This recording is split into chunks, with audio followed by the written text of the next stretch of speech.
All right. Hello, hello, hello, hello.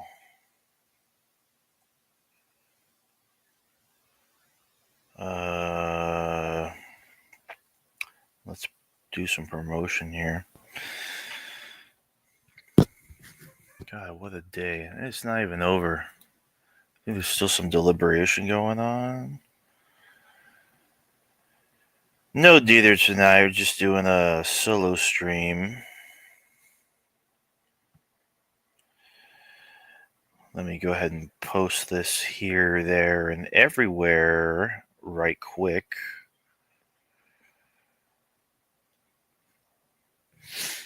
Oh, wow. There I am. Let's see here. Let's see how something looks real quick.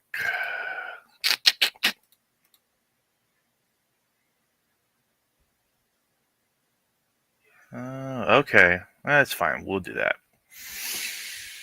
Okay. How's it going, everybody? Happy Monday. For y'all who don't know, I am back on Twitter.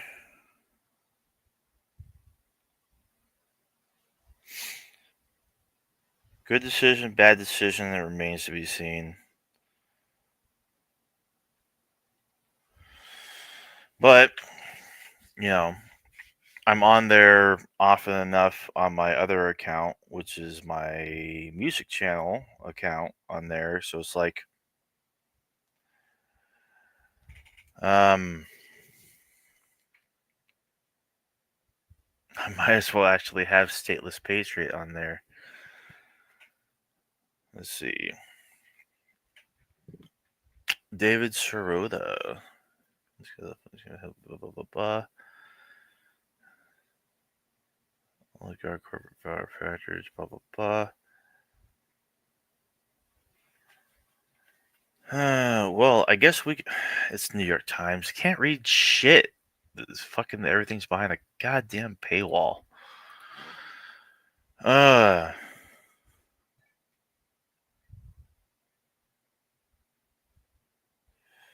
see.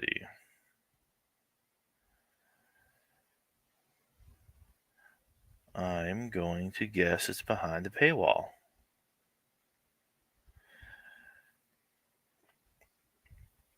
All right, how's everybody doing? Hello, hello. God, this fucking bill. I mean, I said the day after Trump won that we are not prepared for how bad it's going to be. Like I couldn't express with words how bad things are going to get, and this bill,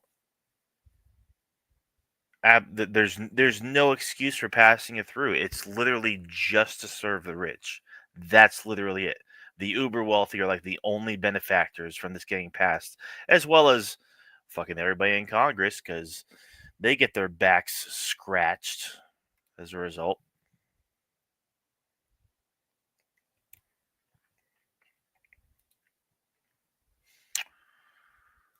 Oh, God, I hate this.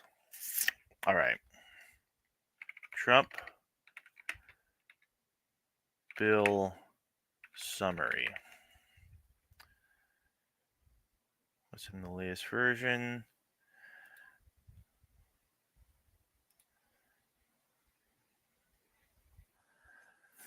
Okay.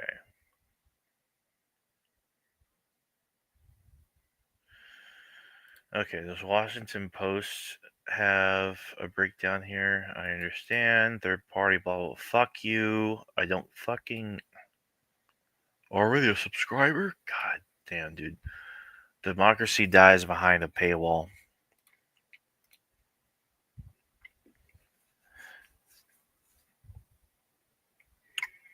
There's a couple of things we can look at. 1 second, let me go ahead and put this up.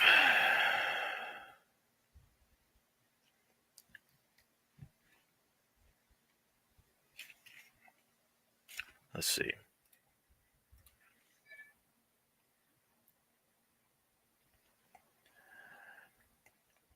All right, let me link Reuters here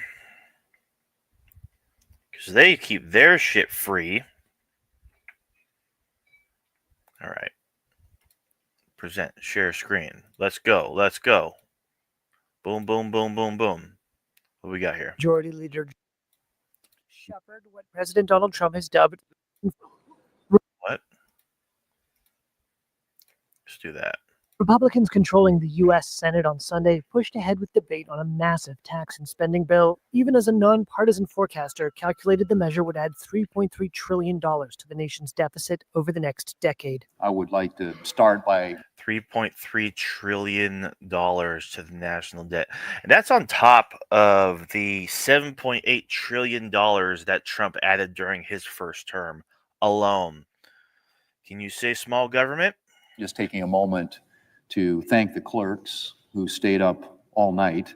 Republican Senate Majority Leader John Thune helped shepherd what President Donald Trump has dubbed the One Big Beautiful Bill. The One Big Beautiful Bill Act toward passage. One big bullshit bill. Fucking hideous, disgusting. The fact that anybody supports it is just it's beyond insulting. Despite stalwart Democratic opposition and the defections of two members of his own Senate faction, the bill would slash taxes, cut funding for healthcare programs for the poor, and boost military spending and border security. A version passed the U.S. House of Representatives last month, and some were already balking at the price tag. The Nonpartisan Congressional Budget Office, or CBO, on Sunday morning said the Senate version would cost an additional $800 billion. Republicans are about to pass the single most expensive bill in U.S. history. Here's Democratic Minority Leader Chuck Schumer. Look, Republicans can use whatever budgetary gimmicks they want to try and make the math work on paper, but you can't paper over the real-life consequences of adding tens of trillions to the debt. The U.S. already spends more than it takes in from tax revenues, making up the difference by borrowing. Yeah, and like our interest payments are just getting at like more and more insane with each passing year, and it's just going to get worse. This is just going to make it like insanely worse. We have to borrow more money in order to actually fund this bill. Instead of taxing the fucking rich, we gotta roll over the tax cuts from Trump's first term in order to actually make sure that this bill is even remotely viable, and it still would add to the deficit. It's just national suicide. It's just impending economic collapse. Like, our credit rating was already downgraded a notch. What, like, there's going to be nothing left. It's just speeding up the slow decay. The debt already stands at more than $36 trillion. What's up, Deter? Hello. Democrats say the bill's tax cuts would disproportionately benefit the wealthy at the expense of social programs. Lily, hello. What are we watching? We are watching the demise of our country. Bestie, my ride or die. Just a big piece of legislation that's going to be very, very, very, very bad for everybody. For lower income Americans, Republicans $1 trillion. Democrats say the bill's tax cuts would disproportionately benefit the wealthy at the expense of social programs for lower income Americans. Republicans, who have long voiced concern about the bill, is so bad that you have a Republican senator resigning. Like, he's not even going to seek re-election. And you have the Alaskan senator, I think Murkowski. She's like, well, can I get a cutout for Medicaid? I don't want Medicaid to be cut in my state. It's like, why doesn't every single senator get a cutout? Why cut Medicaid at all? Motherfuck. Excellent. We're cooked. I'm going to take a shot, pretend you're here while I watch this. I got a blueberry lemonade from Popeyes and spiked it with 2 shots of 99 pink lemonade. The 99 proof little shooter things. Because fuck this shit. Glad you're here. Growing U.S. deficits and debt have rejected the CBO's long-standing methodology to calculate the cost of legislation. And Republicans are using... Is Justin there with you? a legislative maneuver to bypass the Senate's 60-vote threshold to advance most No, legislation in the no. 100-member chamber. No. Here's Republican Lindsey maneuver to bypass the Senate's 60-vote threshold to advance most legislation in the 100-member chamber. Okay. Here's So there might be a this is a small glimmer of hope. About growing U.S. deficits and debt have rejected the CBO's long-standing methodology to calculate the cost of legislation. That's not the glimmer of hope. It's them being fucking ignorant and rejecting the CBO, even though CBO's pretty much been right like 99.9% of the time. And Republicans are using a legislative maneuver to bypass the Senate's 60-vote threshold to advance most legislation in the 100-member chamber. So I was wrong. There is no silver lining. They're trying to do it by simple majority, which they might be able to do. Not that they were going to have any hope getting at least 10, no, at least 7 or 8 Democrats to cross the aisle to get fucking voted on. But Jesus Christ. Here's Republican Lindsey Graham. And we're going to vote on this bill in the coming days, and I'm excited about that. The fight may have Fuck already off. claimed one casualty. Slimy Senator Tom whistle. Tillis announced he will not be seeking re-election next year. Yep. He was one of 2 Republican senators to defy Trump and vote against proceeding with this bill. Tillis had said the measure would harm I think the other one was Rand Paul. Could be wrong. lower-income folks in his state of North Carolina. Trump threatened to back a primary challenger in retribution for Tillis's Saturday night vote against the bill. Well, there's not going to be any need for a primary challenge anymore, Trump, because Tom Tillis is, like that Senate seat in North Carolina is up for grabs now. So I was wrong. There's no silver lining. Yep. Just keeping it real. Yeah. So this is how bad it is. Look. Summary: Senate bill adds $3.3 trillion to the national debt. Republicans reject the CBO's cost methodology, face internal party divide, meaning they're just simply ignoring it. It's like this is going to fuck up the economy for years, even after Trump is gone. They're just like, oh, whatever. Democrats argue bill favors wealthy and risks social programs. That's like the most no shit statement of all time. Republican Tom Tillis, who Trump blasted after vote against advancing bill, says he will not seek re-election. There's a lot more to it than that. There's a lot more. How about we actually... Oh, Jesus. 940 fucking pages in this mega bill. There's no reason for any piece of legislation to be longer than 100 pages. Anywhere.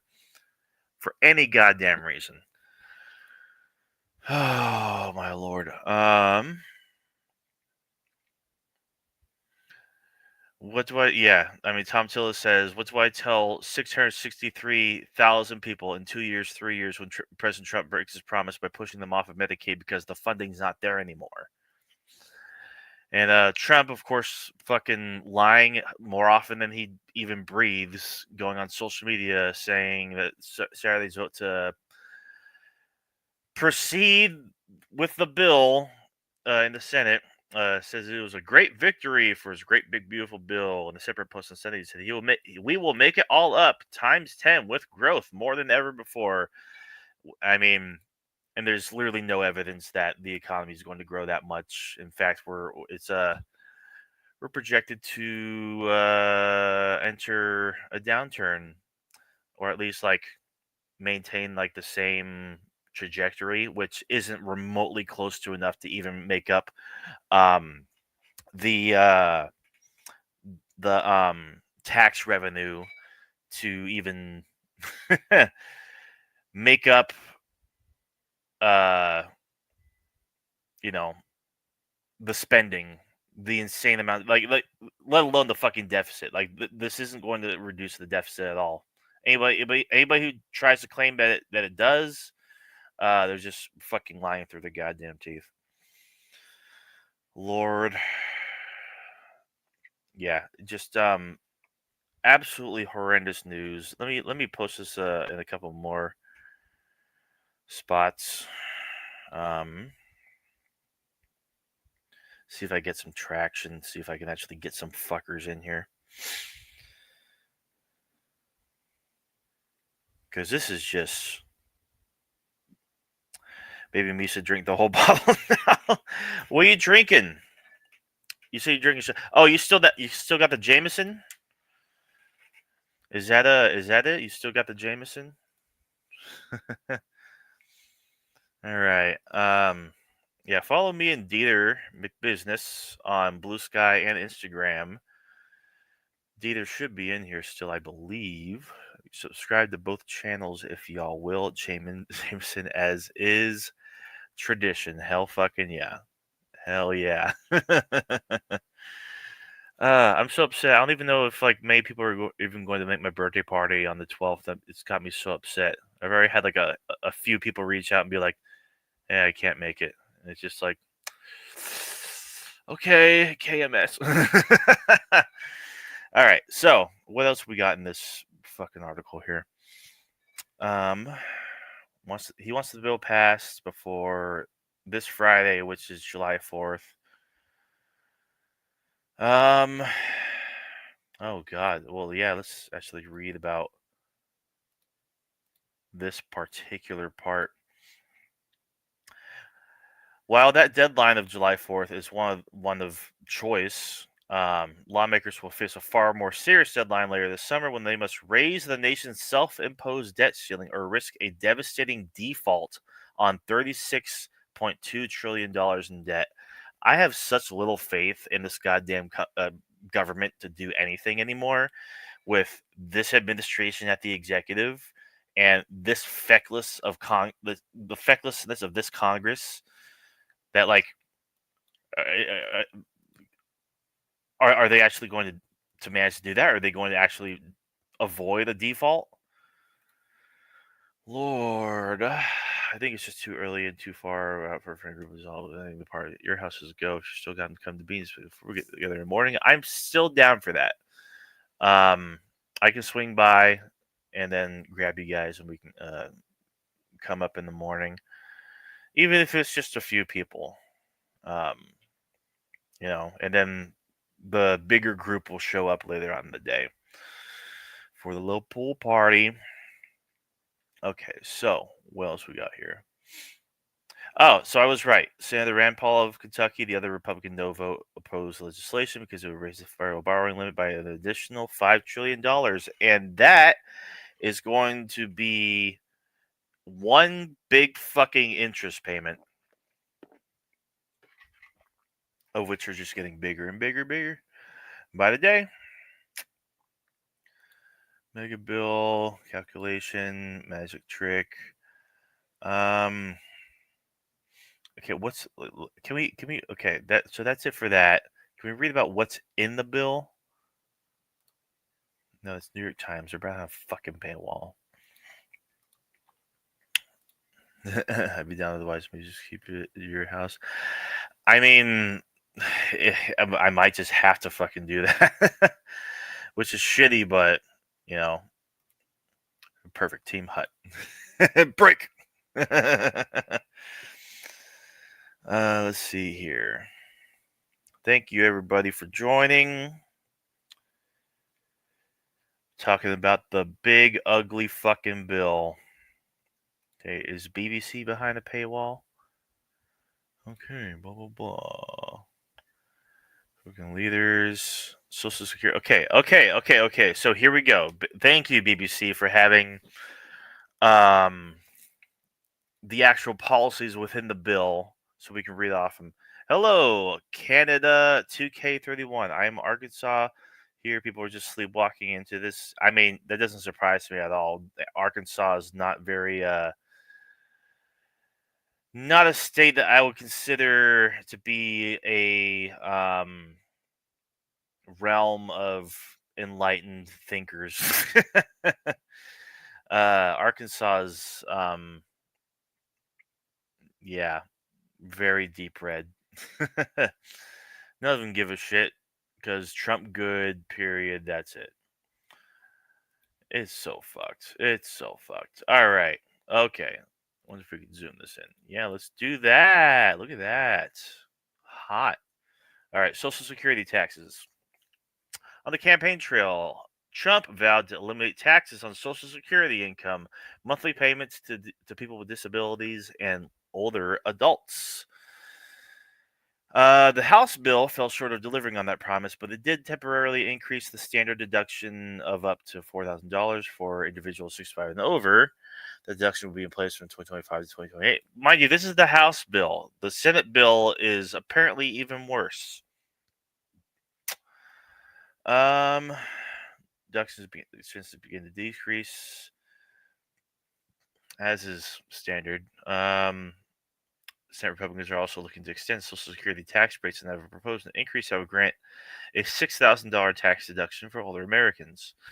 More Medicaid requirements. Now, this is the big thing. This is the thing that's getting a lot of heat, a lot of slack right now. You got Republicans that are like fucking resigning over this shit. And they just, everybody's fucking lying about it.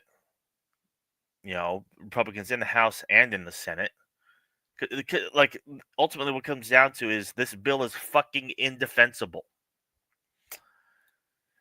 So to help finance tax cuts elsewhere, because keep in mind, all this entire bill, which is just cutting all these essential programs that millions of Americans rely on, all of it's being gutted just so that way the wealthiest Americans get a tax break that they don't even fucking need. Republicans have added additional restrictions and requirements for Medicaid, the healthcare program relied upon by millions of elderly, disabled, and low-income Americans.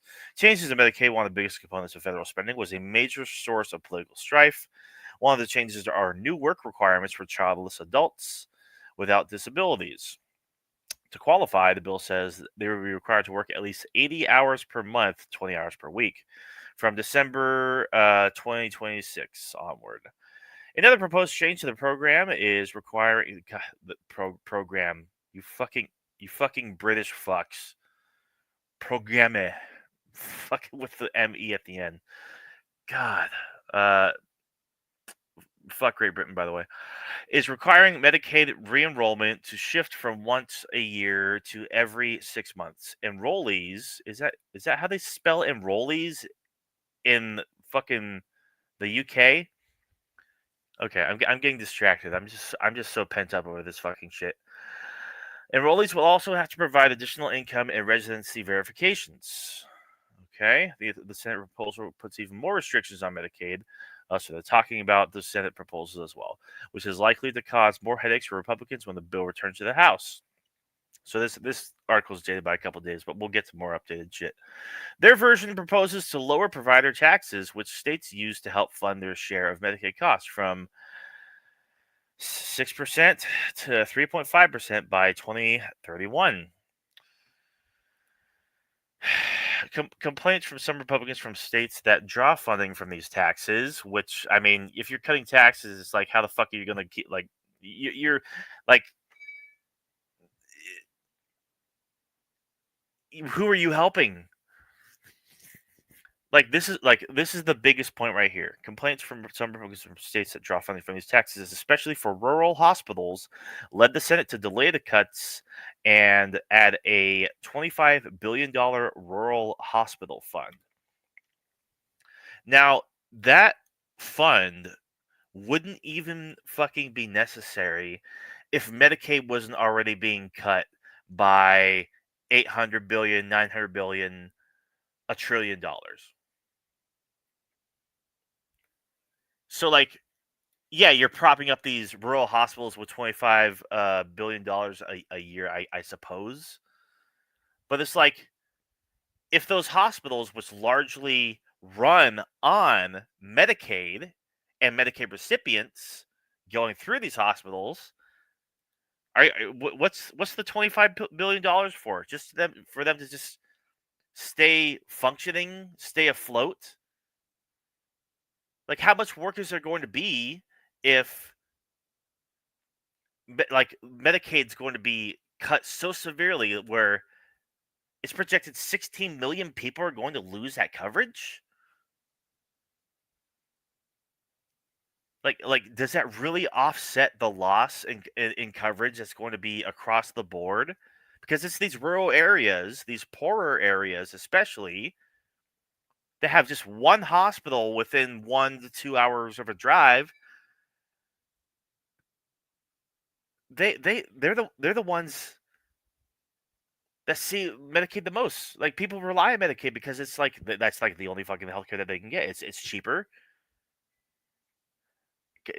Like, it's like, fuck, dude. And then the work requirements thing. It's like, yeah. I mean, do do you need work requirements from the 80-year-old that is disabled, can't work, can't move really well, but relies on Medicaid? It's like, the fuck, dude.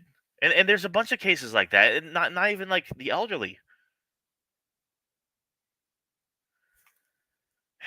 The Senate bill also proposes tightening eligibility requirements so that adults with children aged 15 and over would need to work or volunteer at least 80 hours a month. Fucking ridiculous. It's not like a fucking laziness thing, but they always fucking point it back to that. It is simply screwing over the poor and the disadvantaged, so that way their billionaire donors get a tax break that they don't even fucking need. So they have even more money to throw at Washington and buy out more companies, become even bigger conglomerates that have more control over, your representatives. Yeah, the Senate Medicaid work requirement is said to be the strictest ever proposed by Republicans, raising the odds that large numbers of Americans will lose medical coverage. Because here's the thing, too.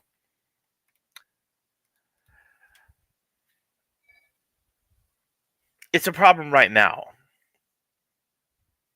There are not a lot of work opportunities in more rural areas, let alone poorer areas, across the country. So if you can't find a job, but you need to have health coverage because of the fucking, what is it? The tax fee of $750.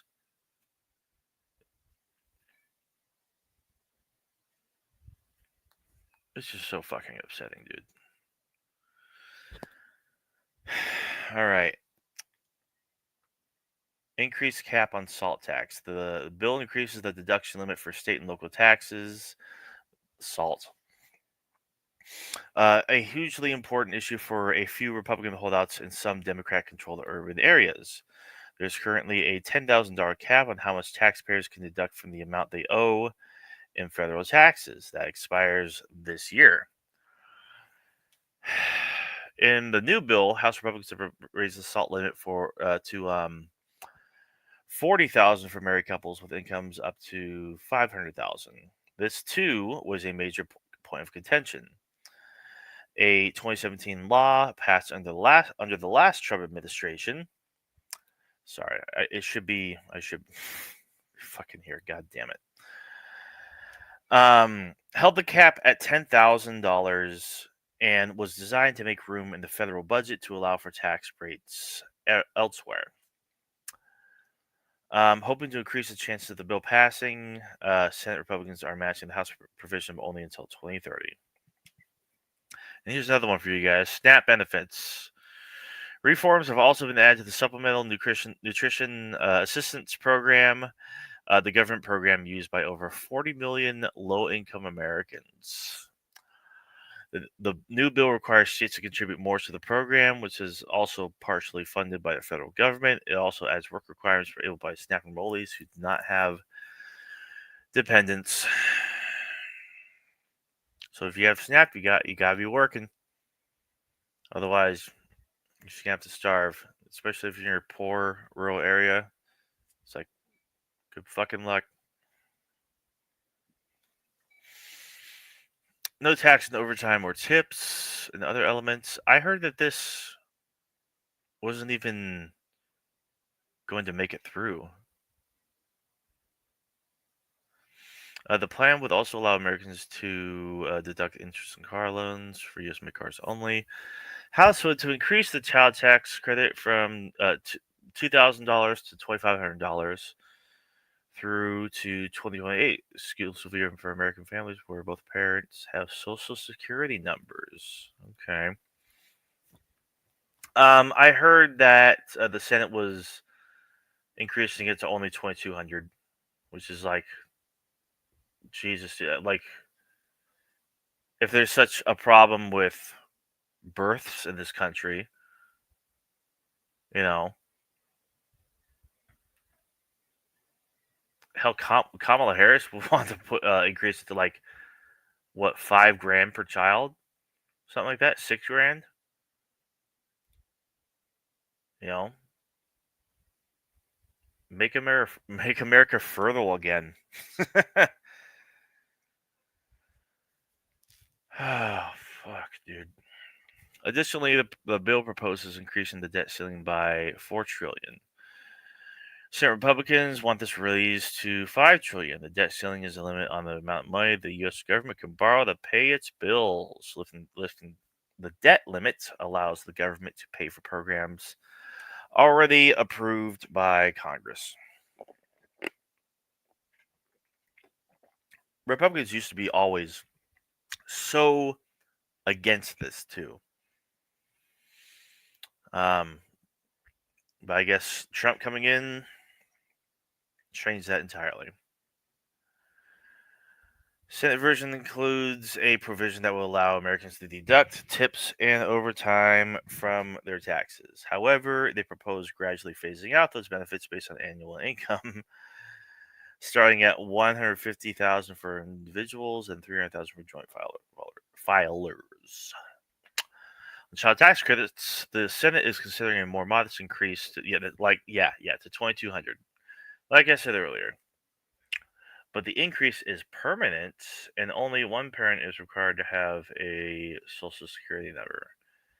Interesting. Clean energy tax cuts. One of the most notable divisions between the House and Senate Republicans is the Senate's proposal for clean energy tax breaks. Although both call for an end to the Biden-era federal clean energy tax credits, Senate Republicans suggest phasing them out more slowly. For instance, the Senate has extended the runway for businesses that build wind and solar farms to still benefit from the tax credits. However, both the House and Senate versions seek to deny the credits to companies whose supply chains may have ties to a foreign entity of concern, like China. Hello, Megan. Companies that begin construction this year could qualify for the full tax break that drops to 60% if they begin construction in 2026 and 20% if they begin in 2027. The credit would disappear in 2020. Yeah, because of course, it's like we don't give a shit. Like even if like it's very profitable for there to be green energy and green energy startups and whatnot, we're still making it so that way we're not a global leader and we're falling behind to quote unquote foreign entities of concern.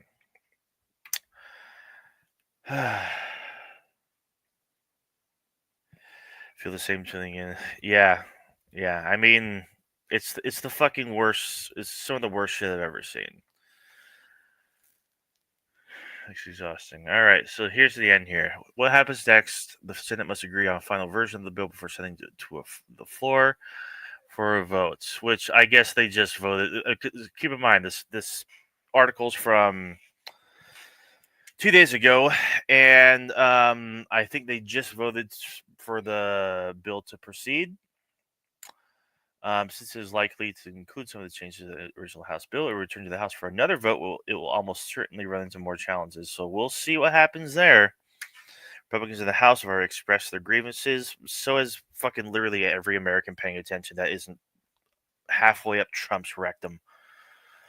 Mike Lawler from New York posted on social media that any Senate measure that kept the $10,000 state and local government tax will be dead on arrival in the House. Okay, well,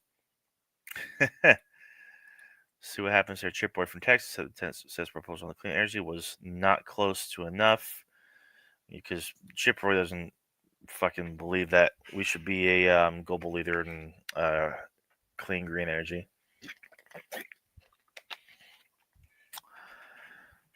Trump has repeatedly urged the Senate to get on board.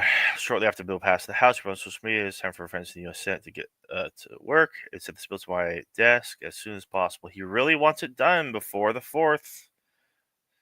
Because it's like poetic or some shit. Who fucking knows? Democrats who have neither a majority in the House nor Senate have criticized the bill, particularly on changes to Medicaid and food stamps. Minority Leader Hakeem Jeffries, the spineless fucking piece of shit, called it reckless, regressive, and reprehensible GOP tax scam. Pledged to use the bill against Republicans in next year's midterm elections. Yeah, sure, yeah, that'll fucking show them. You know, God, he's not sounding the alarm for like on just how fucking horrendous this bill is, and it fucking shows. Yeah, it's bad. It's really bad, and that's not even everything. It's a 940 fucking page bill. This shouldn't bills shouldn't be more than like 50 fucking pages.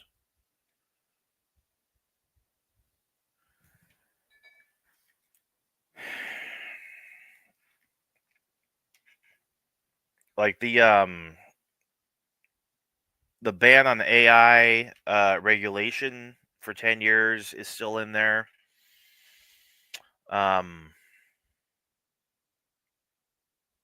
It increases funding for the border wall and for ICE and the military and shit by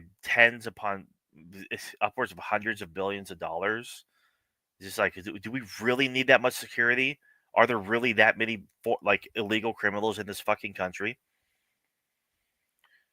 I've always been libertarian.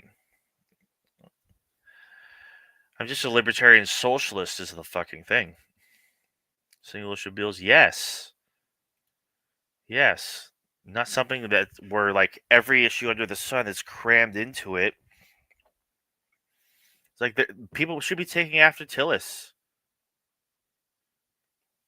Resign. Don't vote no, and say you're not running for re-election. Hakeem Jeffries is right about one thing. Like this will the midterms, if there's any semblance of democracy by that fucking point, it's going to be a clean sweep for Democrats. Maybe not in the Senate, but now that North Carolina's in play, like just how bad is it going to get? Like, what other races are then 50-50, toss-ups? But again, like, will it even matter? Like, the executive has like so much more fucking power now. We haven't even talked about what the fucking Supreme Court just did either. And I don't even know if I'm willing to fucking discuss that shit. Limits on federal courts issuing injunctions. Trump wasting no time weaponizing that to his advantage. Okay, wow, CBS. Okay, from 10 hours ago. So this is from today. Let's see. Okay, let me scroll through this real quick and see if there's anything I've missed. At the center of the bill is an extension to Mr. Trump's 2017 Tax Cuts and Jobs Act, slated to sunset at the year's end, seeking to make the cuts permanent in what has been a key priority for Senate Republicans and their billionaire butt buddies that have them all on leashes, apparently. Also includes increased spending for border security, defense, and energy production, which are offset in part by cuts to healthcare and nutrition programs. Do we have numbers? Let's see. So it's looking like everything that I just read in the fucking BBC article is the same. Addressing the debt limit, yes. Child tax rate, yes. Lives on tips and overtime. Oh, here's a few more things. Okay, let me love the hat, by the way. Yeah. It's pretty cool. I got it at an anime convention with a couple good friends of mine, and I think she got the same kind of hat as me. I think you know, it's got the Velcro and everything. It's pretty dope. I like it. I need to get more fucking things for it. It's not even on their property. I'll fix it later. Okay, so last thing on this. Okay, so using the standard deduction. Okay, asylum fee. Legislation also includes a minimum $100 fee for those seeking asylum, down from the $1,000 fee outlined in the House bill. The Senate Parliament ruled out the $1,000 fee for anyone applying for asylum. Other fees on diversity immigrant visas. I guess that's kind of cool. I didn't even know you had to fucking pay that big of a fee to claim asylum in this country. That's crazy. Okay, a pause on AI regulations. Oh, yeah. No, yeah. So meaning, yeah. A revised proposal on a pause on state regulations on artificial intelligence also made it into the Senate bill. The original provision called for a 10-year moratorium, but Republicans reached a compromise over the weekend that says states can only access $500 million in federal funds for AI infrastructure if they don't regulate the technology for 5 years. Well, I guess that's kind of cool. Compromise also includes exemptions to protect the safety of children online. Right. Yeah, there's another. I think there's another little bill that was passed, like an act, like a miniature. It was like, God, what was the name of it? Megan, you might know it. Like, the Take It Down Act, something like that. It had to do with revenge porn and protecting children's safety. It was a handful of things, I think. Not exactly too sure. So this is, I mean, this is kind of cool. I mean, who's gonna really want AI infrastructure to begin with? It's like already no one is fucking asking for AI, yet it's in every single goddamn thing, like every app, every device, every fucking piece of digital technology. So like, is that really going to be something that states are like, yeah, I'll take that 500. Ultimately, you know what's going to happen? They're going to say some states are going to take it down. Oh yeah. Regulation on the AI. That's it too. Deep fakes. Deep fakes was a big part of that act. Yeah. And we got an outlook that analyzes all my attacks. Yeah. Work just came out with allowed AIs. What does that mean? Like AIs that you're allowed to use, or all our shit is confidential? Do you mean uh like only certain AI is to be um used by your work, or they're developing their own AIs, or oh, okay, I see. Is it wants to know his Copilot Gemini? I disabled Gemini on my phone. I went into my settings. I figured out like because like it's like, oh, your little assistant was your little AI assistant. It's just like, fuck you. I disabled it. But getting back to this little tidbit right here, $500 million in federal funds for AI infrastructure. States can only access that if they don't regulate the technology for 5 years. What if they just don't regulate AI anyway, just so they can get that $500 million and then say that it's for AI infrastructure and they just pocket it? How regulated will those funds actually be? Will they actually make it go towards AI infrastructure? And it's ultimately that's not even fucking worth it anyway. Like regulate AI. Like every state should do that. It's just like fuck you. We don't need fucking AI infrastructure. Like please don't allow this shit we make. ITAR. What's that? Are they incentivizing you to use these AIs for your work, or are they is it becoming integral to the workplace?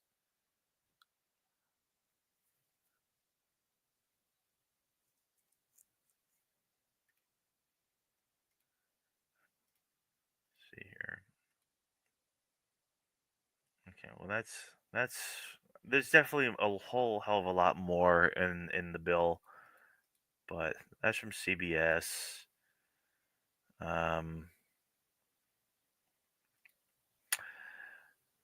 It's becoming so okay. International arms traffic and arms regulations.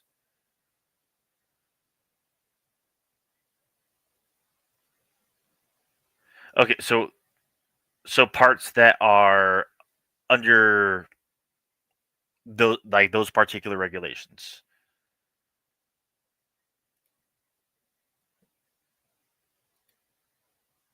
And you think AI being utilized for the company would like jeopardize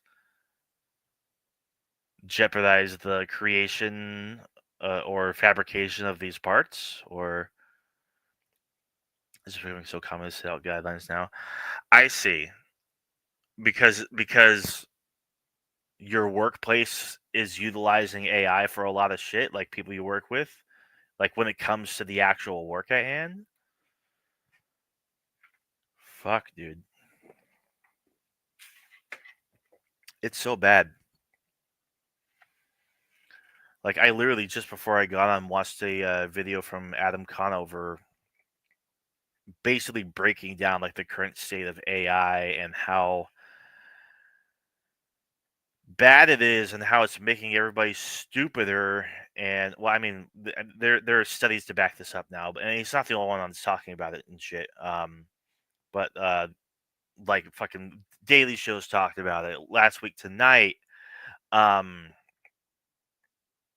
Like there are actual studies backing up now, like people using it for college and people using it for therapy. It's just really bad, and it's like the evidence is showing is like uh the cognitive ability of people who regularly use shit like ChatGPT and fucking Grok and whatever the fuck. Uh, they're getting less smart. um, it's especially bad for college students because it's like these are the people like we want to be smart and like know how to do the jobs that they are going to college to learn how to do, or at least get a degree in so they can find said work. And if they're not actually passing the classes using their own fucking noggin, it's like you're destined for failure by your own design. It's crazy. Drawings and stuff can't be seen by unapproved people. I see. Not US, not Norway, but Copilot analyzes all email attachments, which includes sensitive things, and obviously Microsoft employs non-US people. Yeah, that sounds like a really really big problem. I can't turn off as a company IT, and they just announced Copilot's approved. Like, what the fuck? And no one, and that's the thing too. No one has fucking any idea what they're doing. It's just like, oh, I mean, it's just a little tool, you know. Why? Like, do they not know like the ins and outs of it, like what it does, how it functions, how it operates, its risks? It's crazy. Helps out with math redundant easy shit. But I have seen the lazy writing brains. Yeah. Well, it helps a lot with math and redundant easy shit if you're like relying on it. Yeah. But they're like the data is out now. Like we have been on a constant like a downward trajectory in in numeracy. Is that the right word? Like literacy, but for numbers.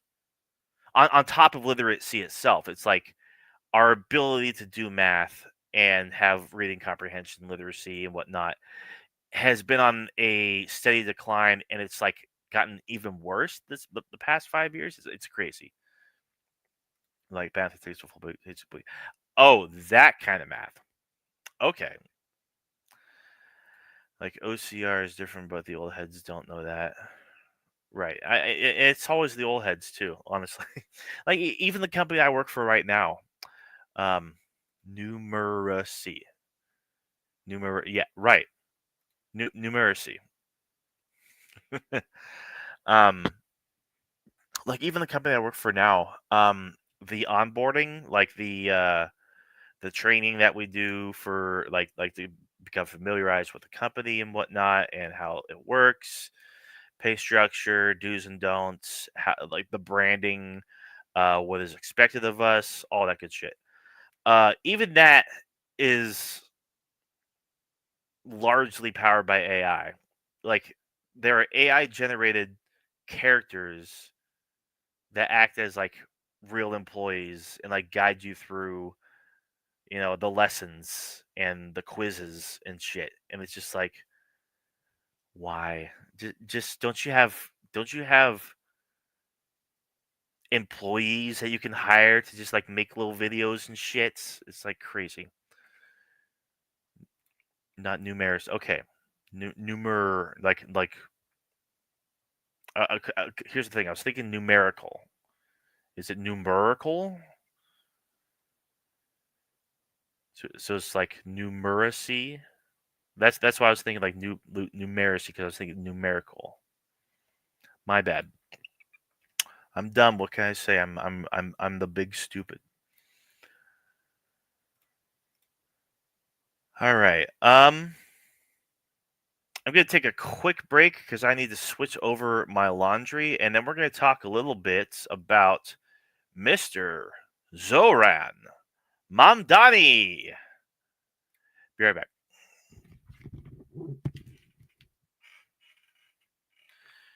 No, numerical is correct. It's just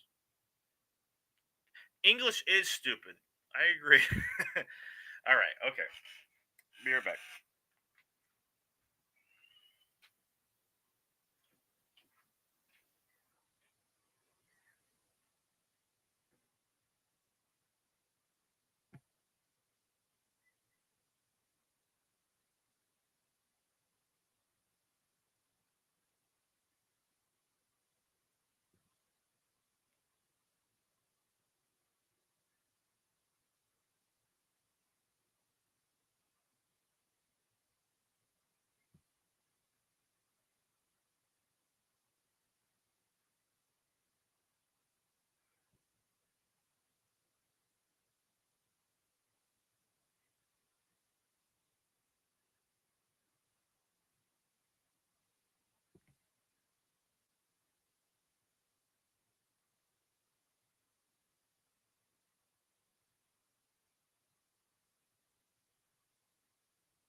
my God. Time to shave my entire face off. My entire face. My entire beard off. Not just kidding. Or am I? All right, so Zoran MAMDANI. Perhaps you've heard of this guy.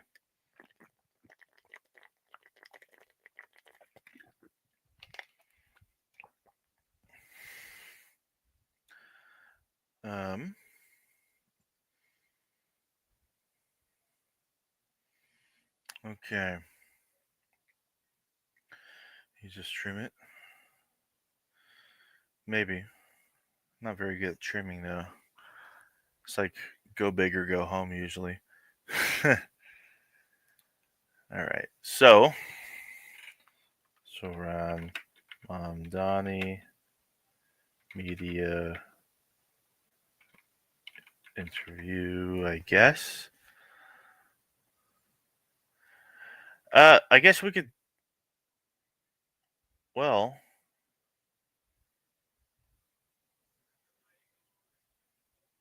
yeah. Let's look at a couple of his interviews. Expressed with hands, whatever grocery stores from a rapper. Yes, we know him. Absolutely. God, he's so fucking based. Like, I love him with each passing day more and more and more. See with electric razor like a 4. I do need to get an electric razor. God, that would save me so much fucking hassle. Don't need this ticker down there anymore. We're no longer in a brief intermission. Let's see what MAMDANI's been saying to the media. Share screen. MAMDANI. All right, we'll start with the CBS How are interview. you feeling after That is too loud and right in my fucking ear.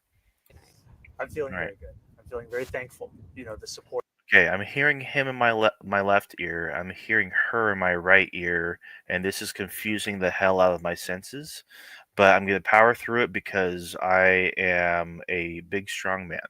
That we saw from New Yorkers just in this first round, we received more votes than Eric Adams did in total in 2021, and it shows a mandate to deliver a city that New Yorkers can actually afford. That's going to be our focus. By the bing. Campaign and the administration. At what point in the night did it occur to you that you actually pulled it off?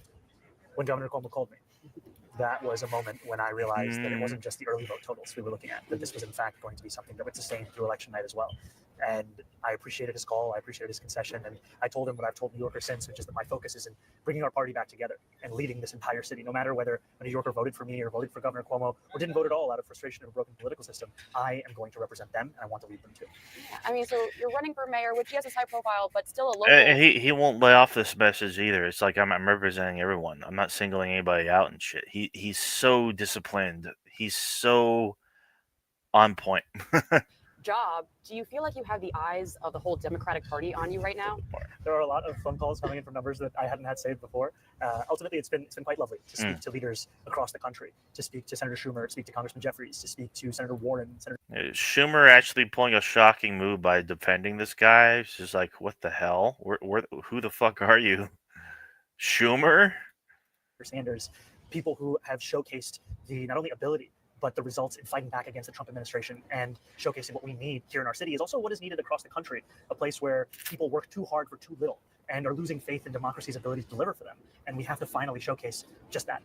I mean, as people are looking at you in some way as, oh, is this the future of the Democratic Party? How do you respond to that? What do you think the future of the Democratic Party should look like? And is it looking towards you? I think it should look like anyone who's focused on working people, because ultimately that was what made me proud to become a Democrat. And so many Americans feel the same way. And yet for quite a while have felt as that we've left our roots. We've left our focus. And it's time to come back to that and show that Donald Trump's attempts to speak for working people are just looking to exploit the despair that they are living through, not actually sincerely responding to it with any kind of proposal that would deliver them out of it. And now is the time for us to put forward those ideas, those policies. And I think ultimately... Just call. Should I post bail for mail fraud? What? What do you mean? What are you talking about? Post bail for mail fraud? What'd you do? Are you referencing something? Also, I have it sped up a bit too. I'll slow it down a little bit for you. To also be honest about them, because the thing I found from New Yorkers, the thing that we hate more than a politician we disagree with, is one we can't trust. And throughout this campaign, I've been very clear and consistent about what I believe, and Yeah. also that there may be those who disagree with me, and I still tell them, in the words of Mayor Koch, if you agree with me on 9 out of 12 issues, vote for me. 12 out of 12, see a psychiatrist. So now that you're That's a great line too. I've heard him say it before. It's like if you agree with me, 9 out of 12 issues, we're gonna get along. If you agree with 12 out of 12 issues, see a psychiatrist. It's still true. It's like you shouldn't be 100% aligned with anybody. You know, it's what makes us human beings. You know, like those differences matter. But it's like it's like there's clearly going like I'm not going to agree with this guy on like every single thing. Like and not to mention like maybe his approach in New York City is different than the approach that I would see out here in California. But like the reason this guy is such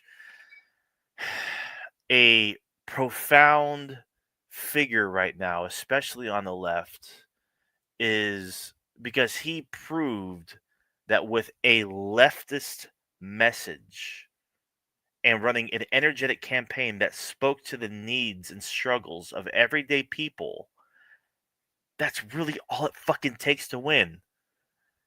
Even the old dinosaur James Carville, who's like fucking 83 or something, like it's the economy, stupid. He's right. You know? And I'm reminded of a tweet. And it said, I'm paying attention to a campaign like on the other side of the country just so I could feel in a city that I don't even live in, just to feel a glimmer of hope. You know?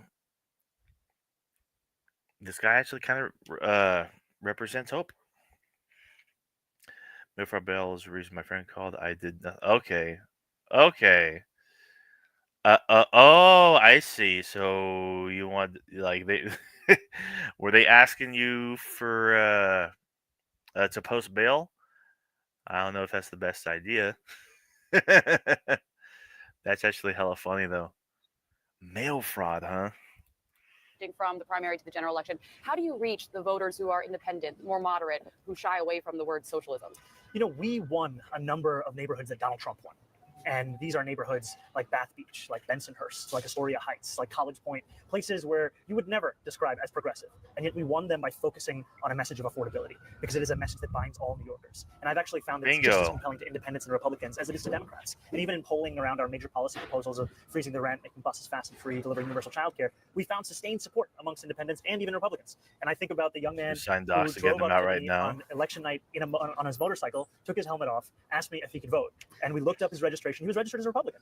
And he said, well, I'm sad. I hope that you win so I can vote for you in November. And I think there are many such New Yorkers. So today, Mayor Adams launched his campaign as an independent. Cuomo says he's weighing whether to run as an independent. If they both run, they could share some votes. So do you want Cuomo to run in this general election? I would like Cuomo knows better than that. I don't think Cuomo's going to run as an independent. I'm on this 10K. I'm like, no, I'm not putting my name on that. That's what you want.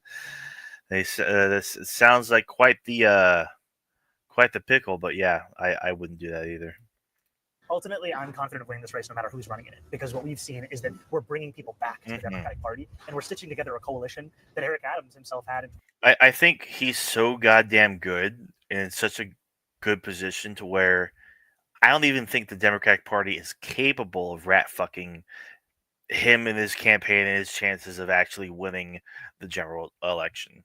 2021, but we're going beyond it, and we're going to actually deliver for that coalition as opposed to betray them in the manner that he has. So you don't think it matters if you're running against just the mayor, against both the mayor and the governor? I've said from the beginning of this race that I am going to be critiquing disgraced executives of the past and the present, and ultimately we've defeated one, and now's the time to defeat the next. Your critics say you ran on these promises that a mayor doesn't have the authority to deliver on free buses, raising taxes. What's your strategy for accomplishing all that? building the movement that brought us to this point. Those are the same critics who have told you we need to clear 5% when we launched this campaign. And we won this race without even going to ranked choice voting. Ultimately, it's a sign of a different kind of politics. And I'm already hearing from colleagues in the state legislature. First round. Delivering back to working people. They didn't even think you'd win the first round. Are there any voters that you didn't get a chance to reach out to, or you didn't feel like you reached out to enough in the primary that you're really going to be focusing on in general? There are so many. And part of it is because when I started this race, I was at 1% name recognition. That's being charitable to myself. And there were many doors that Yeah, like it was literally like from the ground up, from the ground running, from nothing. This guy, so impressive. Okay, all right. Let's see. MSNBC. Zohran Mamdani's expected victory in New York City's mayoral primary has made the 33-year-old an instant star in Democratic politics. Here he is on the cover of New York Magazine, which says his historic primary upset has the city swooning, spinning, and reeling.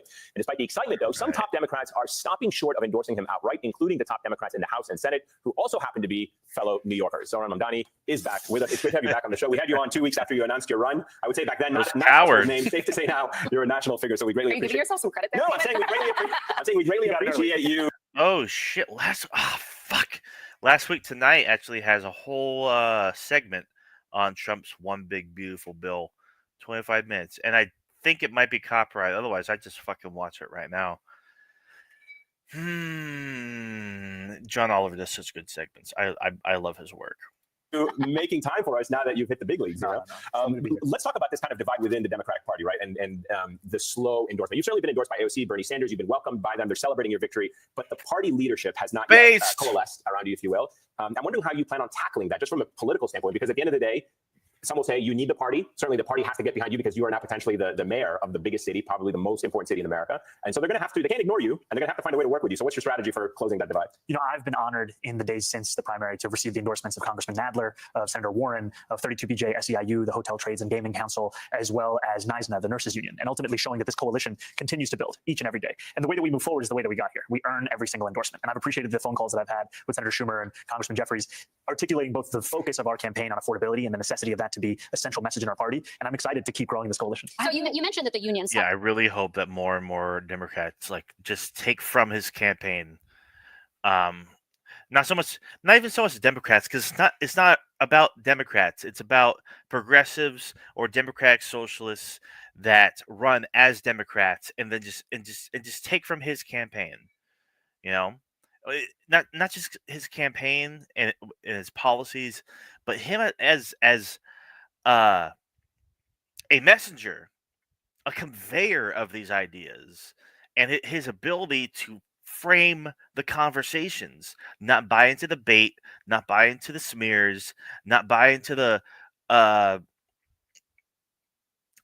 bullshit, you know? Have come behind you. They had previously endorsed one of your opponents, Cuomo. And if you look at the results of the primary, you did very well with higher income voters and less well with the working class, with lower income voters, which doesn't sound like it should jibe with your agenda or your message in any event.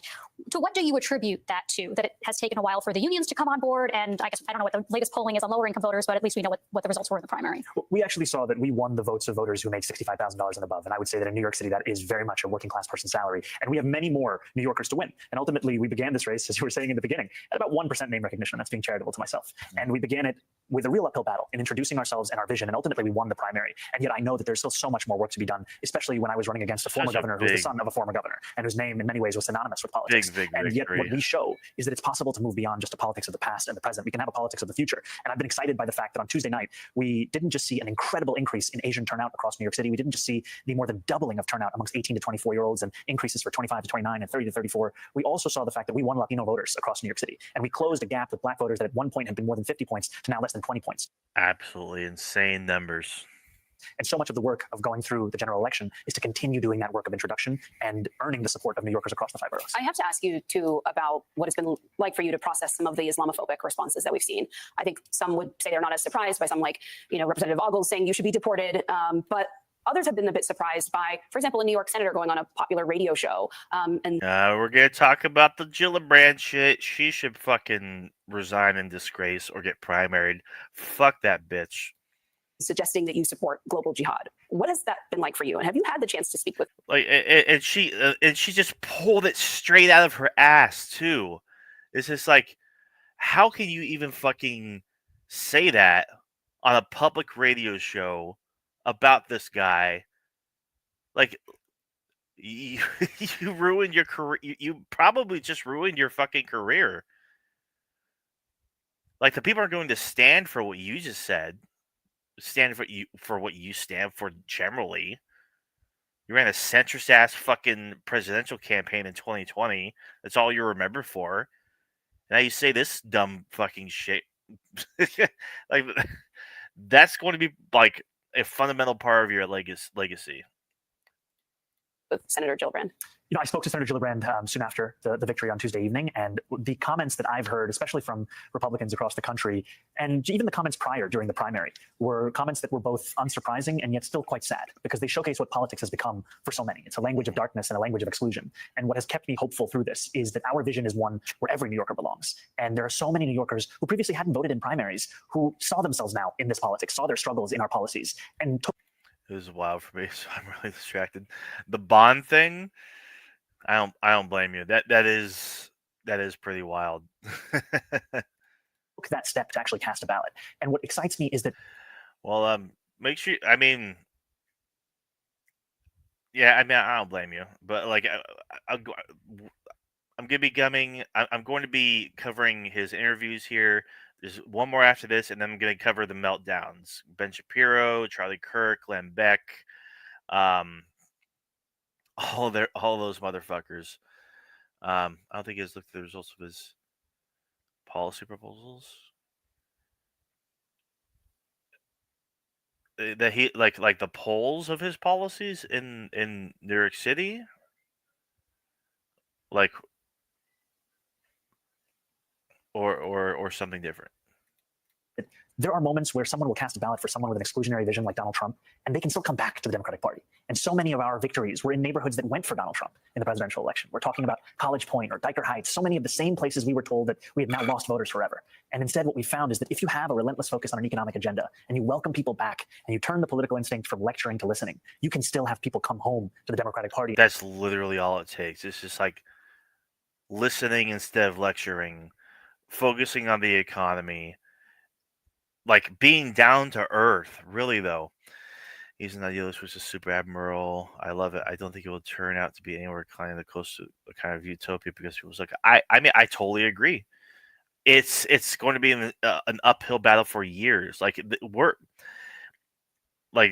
past the easy part, which is getting through the primary, and now he has a lot of. There's still more hurdles to climb. There's still a lot more. There's still a lot more work to be done, not to be cliche about it. As long as you show them that's a party that will fight for working people, not those that are benefiting off the struggles of working people. We are going to dig into some of your policies in the second part of this conversation after the break and some of the specifics of these economic policies. But I just want to kind of talk about the reaction and what this means right now for the Democratic Party, again, in a big picture way, which is... Oh, I'm able to move the closed captions. That's fucking dope. I didn't know I could do that. You've always, this campaign was very successful in making you accessible to the media and to voters. Do you think you will still be able to do that going forward now that there is this intense spotlight, there's more pressure on you, you will be pulled in more directions, that the element of success that many say drove your campaign is going to be hard to maintain over the next several months in a general election? It's definitely more difficult, especially in light of the kinds of threats that I'm receiving. But ultimately, I continue to believe that New Yorkers deserve a mayor that they can see, a mayor that they can speak to, a mayor they can ask questions of, even a mayor that they can yell at. And that is the mayor that I will be. And that's why people will see me across this city, because we need a city that... I love him. Is led by someone who understands it and who looks to represent. So no intent to change what you did throughout the primary going forward. No, Still make yourself accessible. You're going to see me walking a lot. Still going to talk to reporters all the time? Come on, look where I am. He's so charming, yo. Right now, every Tuesday. These are the tough questions. I actually have a slightly harder question for you than whether you're going to come hang out with us again, because I know we are so adorable and fun to spend time with, which is that, progressives have historically had a very complicated relationship with law enforcement and police. You yourself have been very critical of law enforcement. In a social media post from 2020, which has been resurfaced, you refer to the NYPD as, quote, racist, anti-queer, and a major threat to public safety. The current NYPD, which is all true, Commissioner Jessica Tisch has also criticized the decision to ban NYPD LGBTQ plus members from the Pride Parade today. I think we have that up on the screen. What do you think Wow. is the right way for Democrats and progressives to talk about law enforcement, or the right relationship that they should have with law enforcement today? You know, I've shown over the course of this campaign a clear recognition of the fact that police are critical to creating public safety across the city. And my proposal for the Department of Community Safety is one that was born out of my conversations with rank and file officers who have told me time and again their frustration with signing up to join the police force to tackle serious crimes and then being asked to play the roles of mental health professionals and social workers and fielding 200,000 I have been saying this exact same goddamn thing since 2020. mental health calls a year. And ultimately, my desire is for the police to be able to focus on those serious crimes, to be able to do their jobs by stopping asking them to respond to nearly every failure of the social safety net. And that's why we have put forward this proposal to create a department that will tackle mental health crises, homelessness, victim services, hate crimes, gun violence, so that police can go back to those 7 major categories of crime we see in CompStat. Because ultimately, like, if this guy is successful, if he gets to be mayor, he will be the single greatest thing that has happened to the NYPD in decades. New Yorkers deserve to be safe. They deserve a police force that is able to focus on keeping them safe. And what we've seen is that in 2025, in the first quarter, 65% of crimes that were reported are yet to be solved. We need to make it easier for police to focus on solving those crimes. And I've been very clear, we're not defunding the police. We're sustaining the headcount of the police department and allowing them to do their actual jobs. God, so that's fucking well done, dude. Man, the polls are great. The results when those policies have been tried. I mean, it really depends. I mean, in several European cities and even East Asian cities, they seem to be pretty damn successful. Even down in like fucking God, what South American country was it? Was it even South America? I forget. I forget. Let's see. Zoran MAMDANI says, I don't think that we should have billionaires. Welcome back. A stunning political upset this week in the race to lead America's Let's see what this is about. biggest city. 33-year-old Democratic Socialist and New York State Assemblyman Zoran MAMDANI is poised to win the Democratic primary for New York City, beating out former Governor Andrew Cuomo. He's now set to head to the general election, but his likely primary win is already sending shockwaves through the Democratic Party. And joining me now is Zoran MAMDANI. Mr. MAMDANI, welcome to Meet the Press. Thank you so much. It's such a pleasure to be here. Thank you for being here. We really appreciate it. There is so much to discuss. We have to start with your remarkable victory in the primary for mayor. You're 33 years old. As I just said, you started out at It is crazy how he is only like 3 or 4 years older than me. close to 0%. Like that's fucking nuts. I mean, granted, AOC won her House seat when she was my age. It's never too late. In the polls, Mr. MAMDANI, you came back to topple one of the biggest names in New York politics, Andrew Cuomo. What was the secret to your success? Do you think it was your message? Do you think that voters were voting against Andrew Cuomo? A little bit of both. How do you see it? I think ultimately it was the focus on the fact that we live in the most expensive city in the United States of America. It's also the wealthiest city and the wealthiest country in the history of the world. And yet 1 in 4 New Yorkers are living in poverty. And the rest are seemingly trapped in a state of anxiety. That's and insane, what we've dude. seen is that this is a city that needs to be affordable for the people who build it every day. Our focus was on exactly that. And by keeping that focus on an economic agenda, we showed New Yorkers that this could be more than just a museum of what once was. It could be a living, breathing testament to possibility. Well, let me ask you about what I was just discussing with Senator Chris Murphy. The fact that you have leader Schumer, leaders Hakeem Jeffrey, who wrote very nice things about your victory, said you'd won a very strong campaign, have not endorsed you. Congresswoman Alexandria Ocasio-Cortez has endorsed you. Do you think the Democratic establishment is afraid of you? I think that people are catching up to this election. There's no doubt whatsoever that the fucking Democratic establishment is absolutely terrified of this guy. God. Oh, you know what? We're gonna take. I want to show you guys something funny. We're gonna take a quick break from this video. You guys ever watch Man Carrying Thing? This guy. God. I saw this video he did about MAMDANI. Let's see here. Wait, was it even? No. It wasn't even. It wasn't even Man Carrying Thing. I'm thinking of a different video. I'm thinking of a different channel. Whatever. This is an election that went against so much of the. No comedy after all. I'm sorry. Some of the policies have been successful sometimes. Most have not. It really depends on the context of the situation, the makeup of the city, the funding involved, the politicians involved, um, the successfulness of the budgeting. Yeah, you gotta cover the rich white property tax scandal. All the whites chose him. Well, that's true. Like they were just saying in the last interview about how he actually got a lot of the rich white vote. What is this rich white property tax scandal? I'm actually curious about that. The analysis have not endorsed you. Congresswoman Alexandria Ocasio-Cortez has endorsed you. Do you think the Democratic establishment is afraid of you? I think that people are catching up to this election. This is an election that went against so much of the analysis that had been told about our party and where we needed to head to. And ultimately, what we're showing is that by putting working people first, by returning to the roots of the Democratic Party, we actually have a path out of this moment where we're facing authoritarianism in Washington, D.C. Well, let's talk about your policies, your vision for this city. Here are some of the things you've proposed: free buses, rent stabilized housing, a $30 minimum wage, creation of city-owned grocery stores. It's a very long list of proposals. So let me ask you, if you were to be elected the next mayor of New York, what would your day one priority be? The first thing is living up to these promises that I've made, because I've made them because I intend to keep them. And in a city of about 8.5 million people, close to 2.5 million New Yorkers live in rent-stabilized housing. The mayor, through a board called the Rent Guidelines Board, sets whether or not those rents increase or stay the same. The previous mayoral administration froze the rent 3 times. This one, led by Mayor Adams, increased it by 9%. So the first thing that I would do is start to constitute a board that votes in reflection of reality. And the reality I'm speaking of is that the median household income of those tenants is $60,000 a year. The landlords of those units have seen their profits increase by 12%. It's time for relief for working class New Yorkers. Okay, well, of course, the big question is, how are you going to That's what I'm talking about, dude. Shit.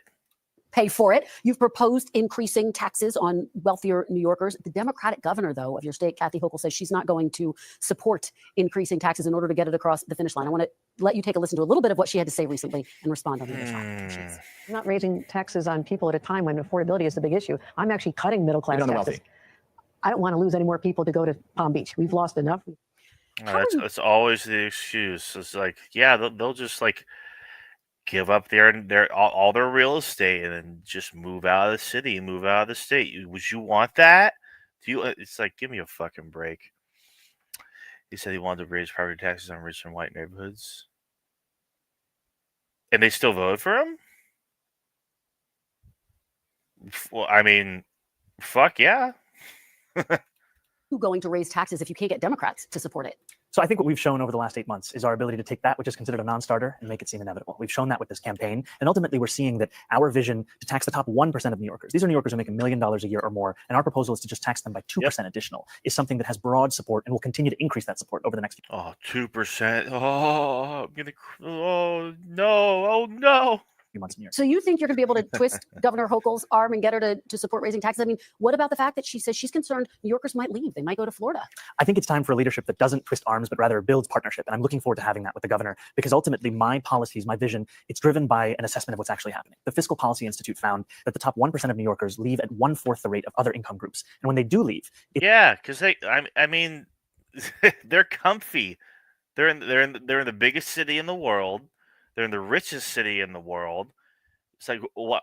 Like, they're living it up. Like, meanwhile, like, of course, poorer income brackets, for lack of a better term, they're not like, they're going to move away at higher rates because like they can't fucking afford to live there. It's actually to other states considered high tax, New Jersey, California. So it's not fiscal policy, it's quality of life. And ultimately, the reason I want to increase these taxes on the top 1%, the most profitable corporations, is to increase quality of life for everyone, including those who are going to be taxed. Here's how the Washington Post editorial board wrote about your proposals. They say a massive minimum wage would depress low-skilled employment. His rent freeze would reduce the housing supply and decrease its quality. Cutting bus fares would leave a transit funding hole that, unless somehow filled, would erode service. Meanwhile, the grocery business operates on thin margins, and his plan for city-run stores would probably lead to fewer options, poor service, and shortages. Mr. Mamdani, are your proposals going to hurt the very people you're trying to help? Not at all. There have been many an editorial board who have had concerns, and what we've shown is that more than 400,000 New Yorkers are excited about this vision. And the reason they're excited about it is one that is in line with the scale of the crisis in the city. And we are talking about our tax base growing smaller and smaller each day, with New Yorkers leaving to New Jersey, to Pennsylvania, to Connecticut. If we do not meet this moment, we will lose the city. And our proposals are ones that are thought out. They are ones that are also clearly going to be funded by these revenue streams. I'll give you an example. When we talk about grocery stores, I've put forward a proposal for a pilot of one grocery store in each borough. These are 5 grocery stores that would cost $60 million in a city budget of more than $113 billion. And ultimately, the reason that we are so excited by them is we've seen that they've worked in Kansas. We've seen that when a feasibility study was done in Chicago, it was shown to be something that was not only feasible, but pressing and urgent in an urban setting. And finally, it costs less than half of what the city's already set to spend on subsidizing corporate supermarkets without any guarantee of cheaper prices, any guarantee of collective bargaining agreements, or that they accept SNAP or WIC. Well, you take me to my next question about grocery stores. Some executives, including one of the top grocery stores owners, billionaires, threatening to shut down his supermarket in the city. John Castamatidis, who runs Christie's grocery chain, you're probably very familiar with him.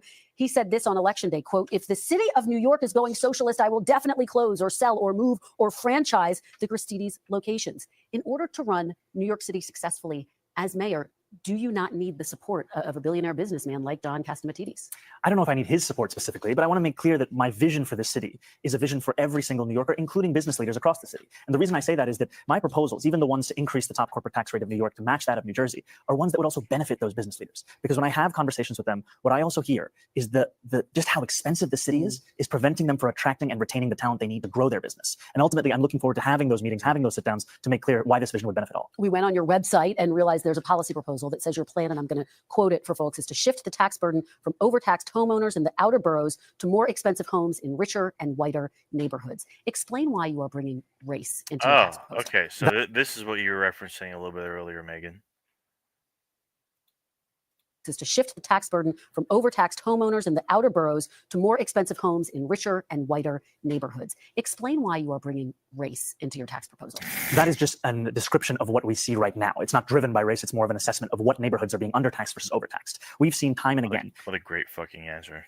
that this is a property tax system that is inequitable. It's one that actually Eric Adams ran on, saying that he would change in the first 100 days. He's since sought to defend it and lost at every juncture in court. And I understand you're saying we're simply describing the types of neighborhoods that would see these increase in taxes. And yet, by invoking race, do you run the risk of potentially alienating key constituents? I think I'm just naming things as they are. And ultimately, the thing that motivates me in this is to create a system of fairness. It is not to work backwards from a racial assessment of neighborhoods or our city. Rather, it's to ensure that we actually have an equal playing field. And right now, what we see with the property tax system is one that is overtaxing a number of New Yorkers and undertaxing others, and an inability of political will to resolve that. So there we go. Yes. Fucking everything's a lack of political will. Fucking period. Good answer, dude. The focus here is to actually ensure a fair property tax system, and that the use of that language is an assessment of the neighborhood. All right. You are a self-described democratic socialist. Do you think that billionaires have a right to exist?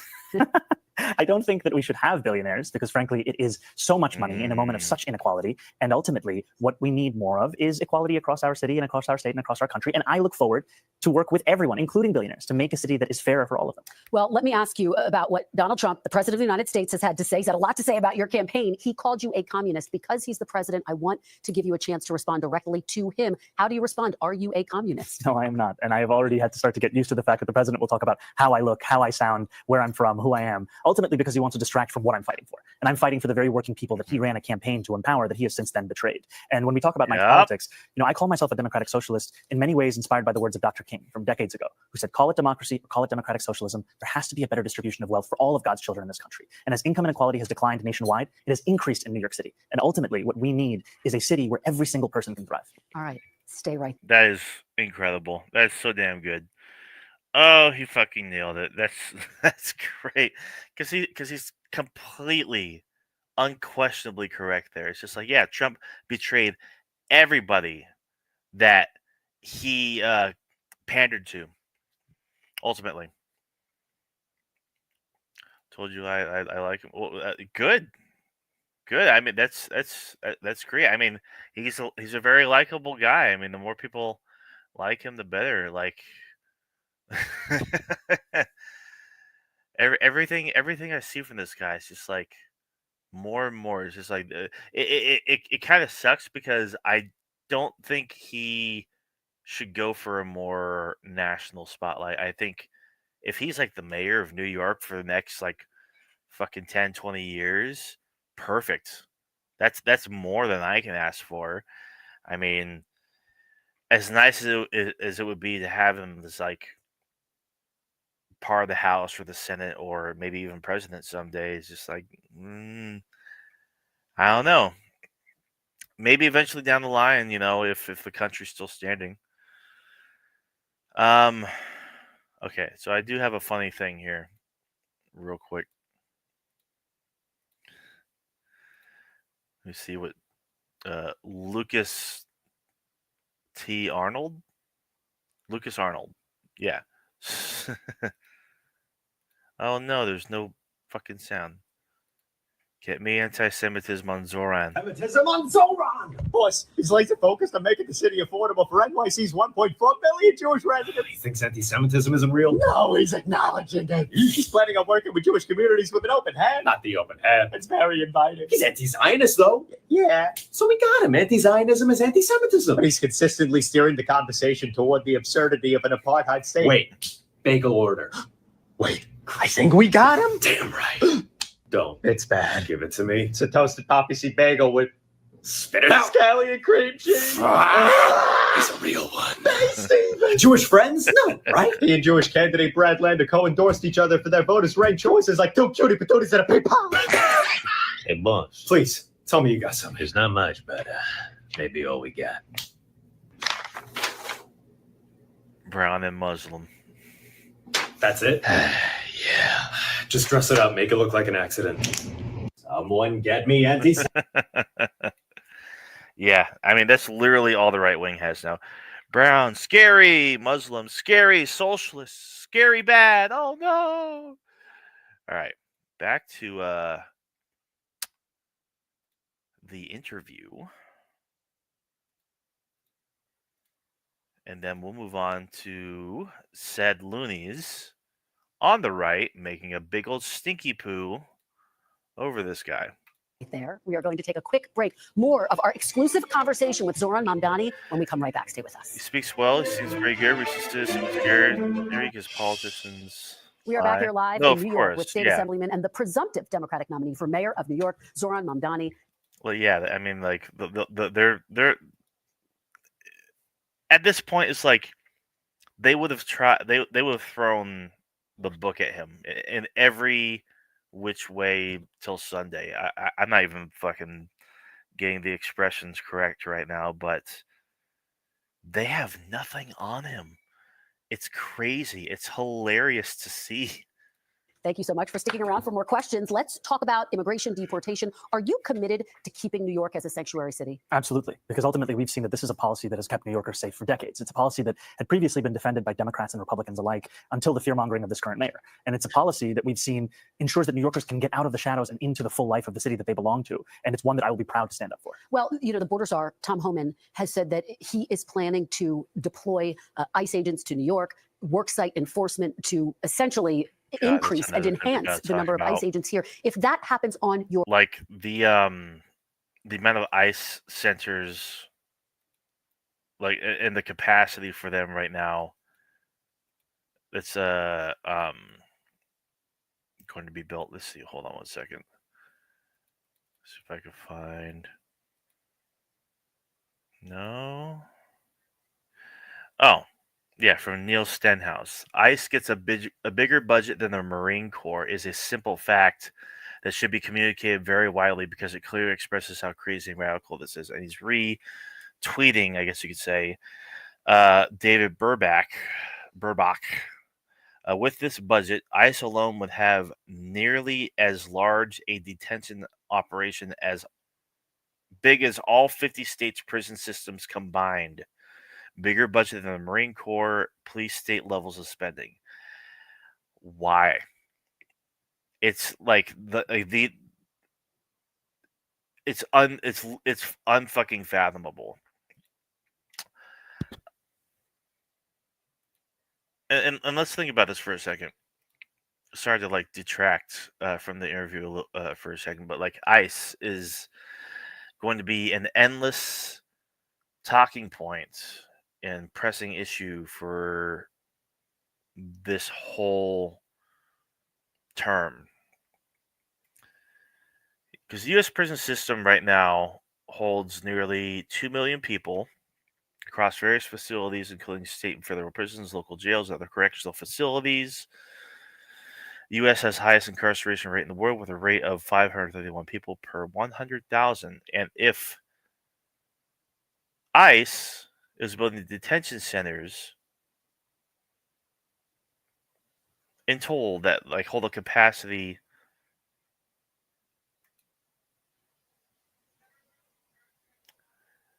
if they would have nearly as large a detention operation as all 50 states prison systems combined, are they limiting that to immigrants, the undocumented? Because they're certainly not limiting it to undocumented criminals. Shit's pretty spooky.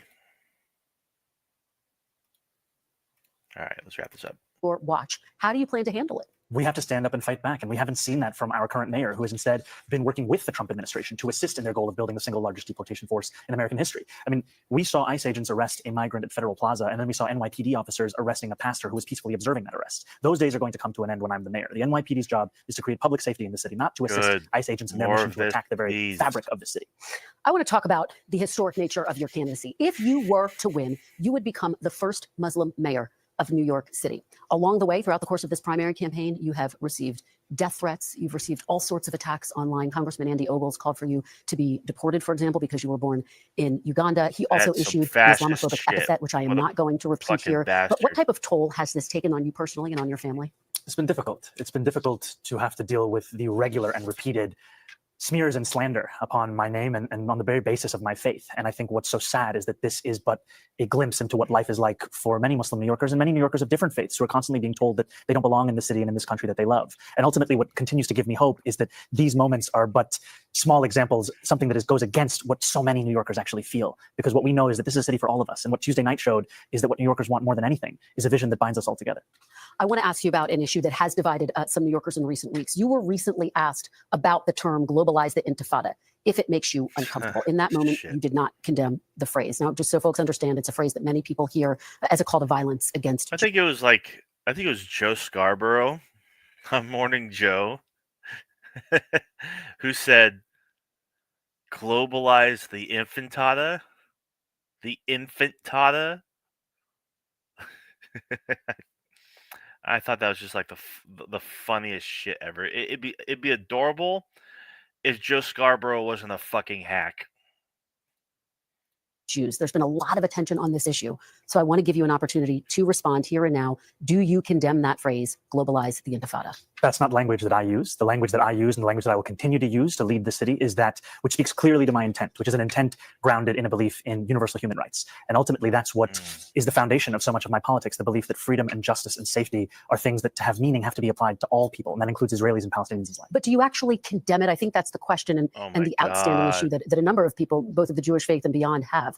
Do you condemn that phase, globalize the intifada, which a lot of people hear as a call to violence against Jews? I've heard from many Jewish New Yorkers who have shared their concerns with me, especially in light of the horrific attacks that we saw in Washington, D.C. and in Boulder, Colorado, about this moment of anti-Semitism in our country and in our city. And I've heard those fears and I've had those conversations. And ultimately, they are part and parcel of why in my campaign, I've put forward a commitment to increase funding for anti-hate crime programming by 800%.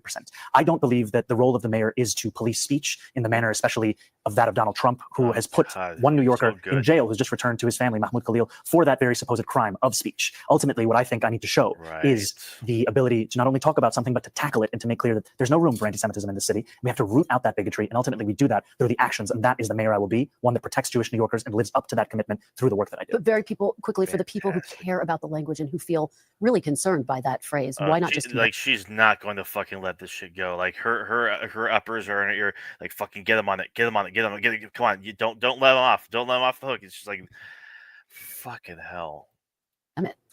My concern is to start to walk down the line of language and making clear what language I believe is permissible or impermissible takes me into a place similar to that of the president who is looking to do those very kinds of things, putting people in jail for writing an op-ed, putting them in jail for protesting. Ultimately, it's not language that I use. It's language I understand there are concerns about. And what I will do is showcase my vision for the city through my words and my actions. Let me ask you broadly. Your surprise victory has some She's like, damn it, fuck.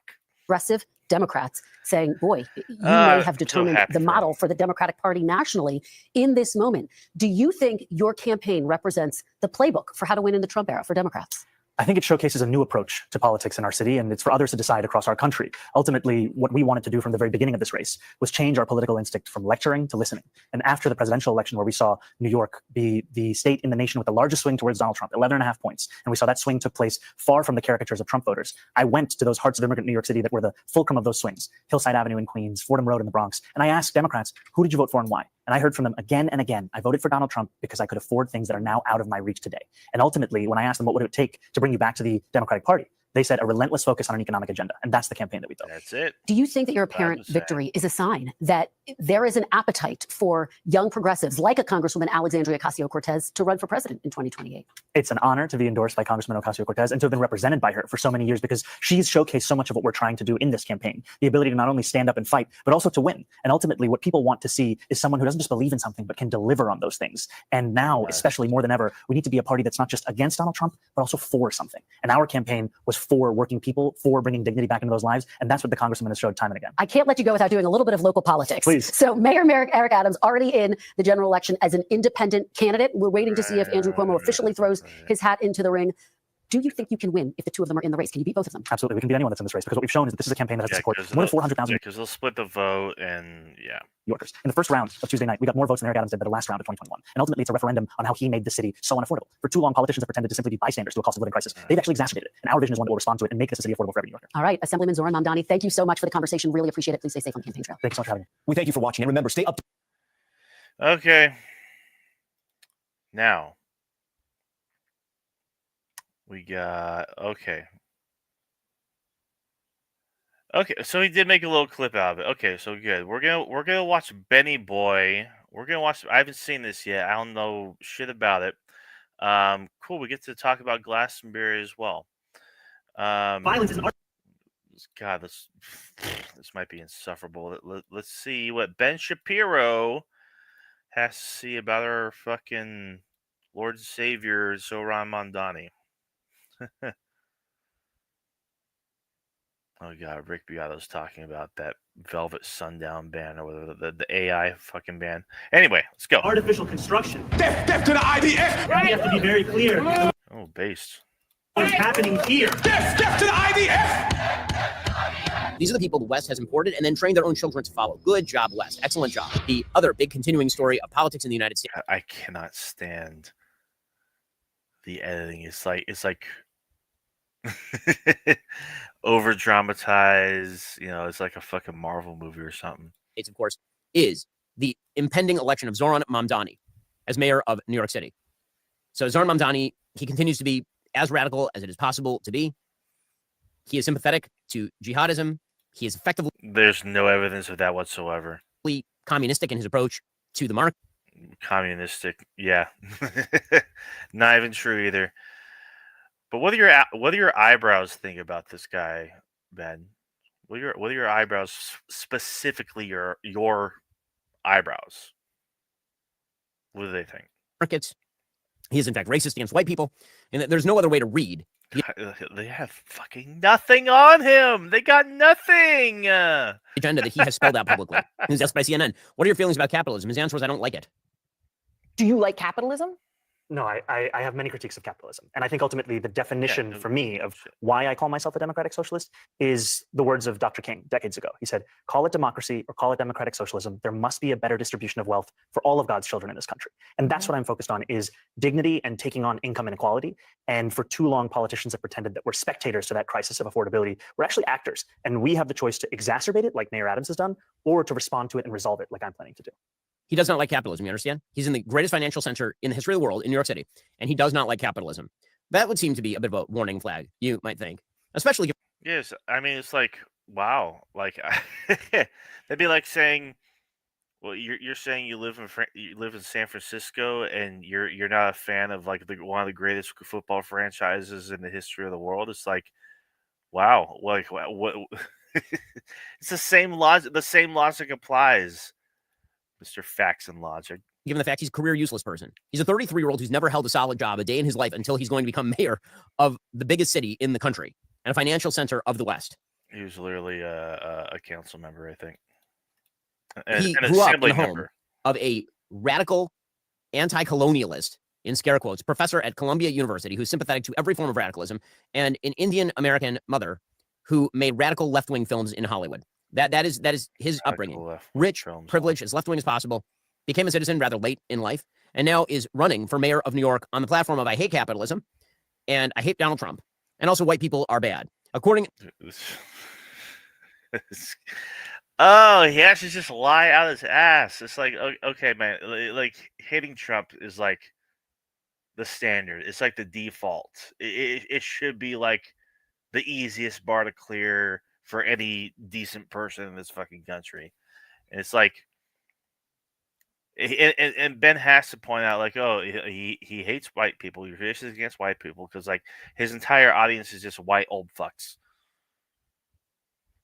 to the New York Post, New York City mayoral candidate Zoran Mamdani won.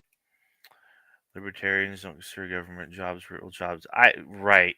No, they don't even consider non-government jobs real jobs sometimes, because like you need to have like talent in order for it to matter and shit. The mode of libertarian thought, in my experience, tends to drastically vary. I guess, I don't know. Wants to hike property taxes for, quote, richer and whiter neighborhoods. It says that in his campaign platform, quote, shift the tax burden from overtaxed homeowners in the outer boroughs to more expensive homes in richer and whiter neighborhoods. And now that's just plain racist and also a violation of the.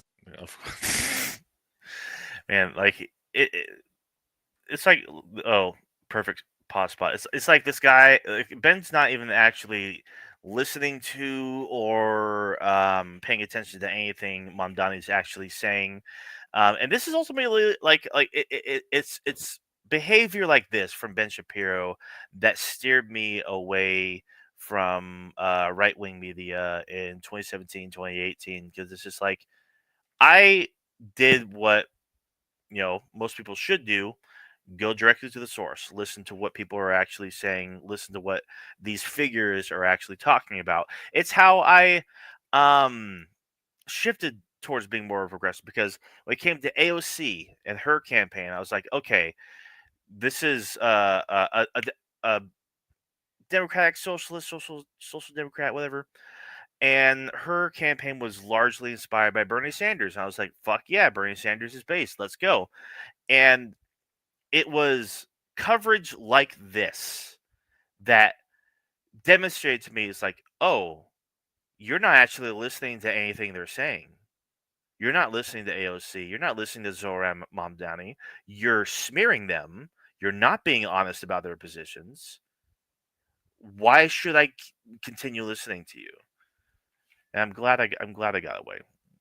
We probably won't even fucking listen to this whole thing, but let's see what other stupid shit he has to say, I guess. The Civil Rights Act are not allowed to use the law to discriminate against people on the. I am old. God, I'm turning 30 in, God, what, 10 days? 10 fucking days, dude? Basis of their race, obviously. Pretty astonishing that he is saying that sort of stuff out loud. But again, he can say all of this sort of stuff because being a radical with the college-educated white liberal base is the feature, not the bug. And there's so many people who are rational, who are hearing all this and like, wait a second, how's this guy going to win? And the answer is he's going to win because of this. Because the virtue signaling on the left is just that strong. Because he communicated to people's economic struggles in the way that Trump did, but when Trump does it, it's okay because he's not a brown Muslim socialist. What? I mean, the difference is Trump lied about all that, but it is that important to be radical. I mean, that's the only difference that actually fucking matters. Like, he was never authentic. He was never honest about any of that shit. Like, he just betrayed his entire base and shit, which, I mean, it's like, you were all warned about Trump. And this is something I've been trying to convey. It's just like all these people in Trump's comments, like on Instagram and whatnot, in his comment sections, is like, I didn't vote for this. I don't want to give up public land, and this and that. I don't like this bill, sir. And this was just like, you vote for it, and you were warned. This was all outlined. This was his fucking agenda all along. Like, he doesn't give a fuck about you. You were warned for years and years. Sorry, I'm getting off on a tangent here, but. And the omnicause must prevail. They're going to elect a guy who literally said that violence is an artificial construction. Here he was, not all that long ago, talking about violence. It could be. While he was promoting defunding of the police. I mean, look no further than the ICE raids in LA and Trump deploying the military down there. Just to, like, start some shit. Oftentimes, we've even found as legislators, when we go into these courts, the term Fucking M wokeness. That's another fucking pathetic account on Twitter. violent crime is even used when people are stealing packages. Violent crime is even used when people are accused of burglary and there happens to be a housing unit in that same dwelling. So violence is an artificial construction. And we have to be very clear that what is happening here with these district attorneys, that is violence. That is violence at the highest level. Violence is an artificial construction, you see. When somebody does something violent, or when they break in, or when they burglarize your home, that's non-violent. It's an artificial construction. Well, this is leading the cops to say, every cop in the city is going. Well, everybody can be funny. The problem is that and wokeness is just like so like wrapped up in their own bullshit. They don't think they don't think their shit stinks. Like they're a lol cow. I don't know if you know you probably know what a lol cow is, but that's what a lot of these anti-woke accounts have just been reduced to. You know, I restarted my Twitter account, and one of the first once I started following some people, eventually I got suggested cat turd. It's like, are you fucking kidding me? Why the fuck would I follow cat turd? Jesus. Going to leave, according to the New York Post. A New York City led by Zoran Mamdani will mean a two-pronged breakdown of public safety, crime spiraling out of control, and NYPD officers leaving en masse, according to experts and veteran cops. They believe the U-turn during the final weeks of his primary campaign away from defunding the police was just a craven political move to score votes with undecided voters. Scott Monroe, president of the NYPD Detectives Endowment Association, said, quote, the city would be totally unsafe for people who live here. I go to bed and worry about the phone ringing. Again, this is another thing. Like, if you actually listen to what he says about defunding the NYPD, basically splitting the department into several factions that handle different tasks, so that way one officer is not burdened with multiple different tasks. This is something I've literally been advocating for and talking about since 2020 because it's a good idea. A cop shouldn't have to be responsible for a bunch of different tasks that could be relegated to social workers or even fucking therapists or non emergency officers, shit like that. Shit that you don't need like someone who's capable of lethal force to go out and handle, you know? But Ben doesn't give a fuck about any of that. And of course, he was spouting the same bullshit back then too, when all the George Floyd protests and shit was popping off, and defund the police was gaining traction and shit. It's because the police shouldn't fucking have all these roles. About my members getting killed. I don't want to plan any funerals, he added. If you put a guy... Okay, real, and I can like them. There's some lol cows that I unironically keep somewhat track of, and most of it's mostly like because they there's a couple lol cows that I'm thinking of.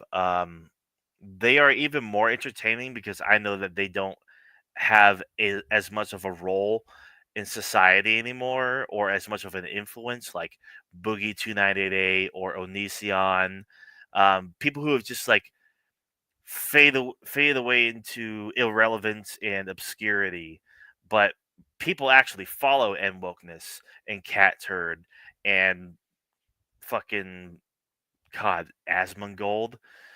People who just spout heinous and stupid far right bullshit, and that's where I'm like, No.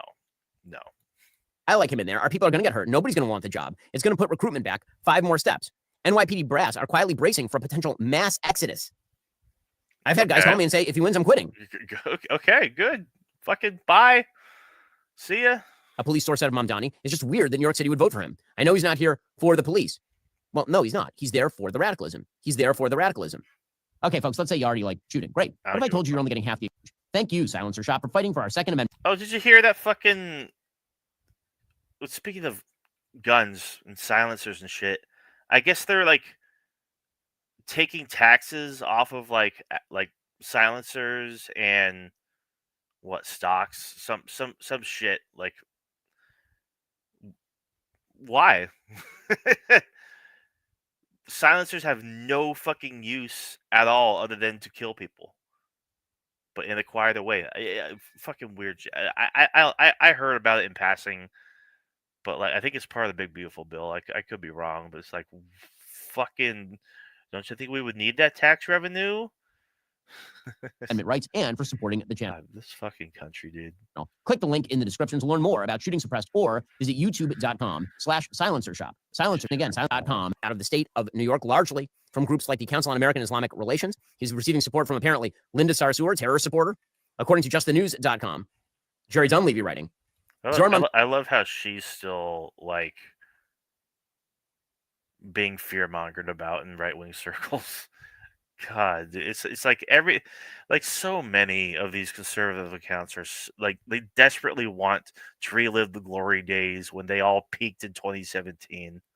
Mamdani's relationship with Sarsour went largely unremarked. But then again, most of us probably did. During the primary race for City Hall, even though he campaigned alongside her and she called him her friend.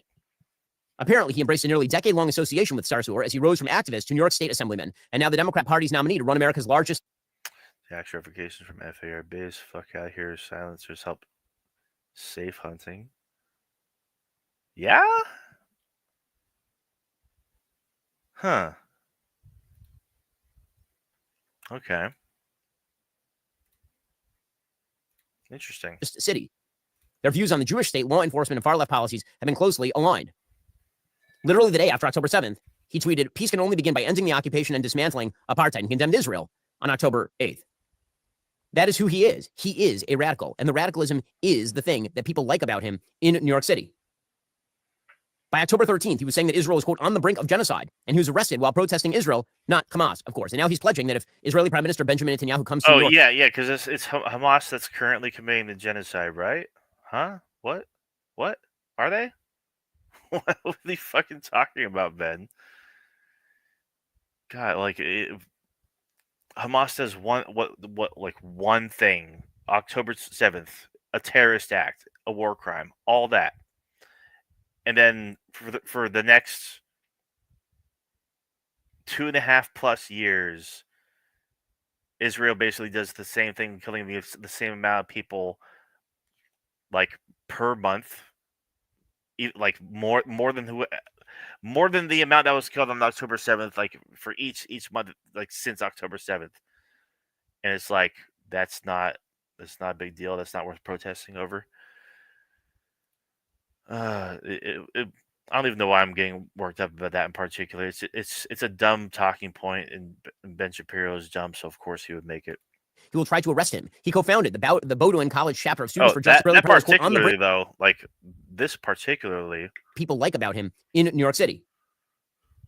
By October 13th, he was saying that Israel is, quote, on the brink of genocide, and he was arrested while protesting Israel, not Hamas, of course. And now he's pledging that if Israeli Prime Minister Benjamin Netanyahu comes to New York, he will try to arrest him. He co-founded the which should happen anyway, because there's an arrest warrant for Benjamin Netanyahu. Like, he's a fucking war criminal. And that should be the case for any, like, Hamas official, too. If they try to set foot in America. Like, in general, like the country, not just fucking New York. Netanyahu deserves The Hague and worse. The Bowdoin College chapter of Students for Justice in Palestine, a group that instructed its chapters on October 8th to celebrate a historic win for the Palestinian resistance. He expressed his love for the Holy Land Five.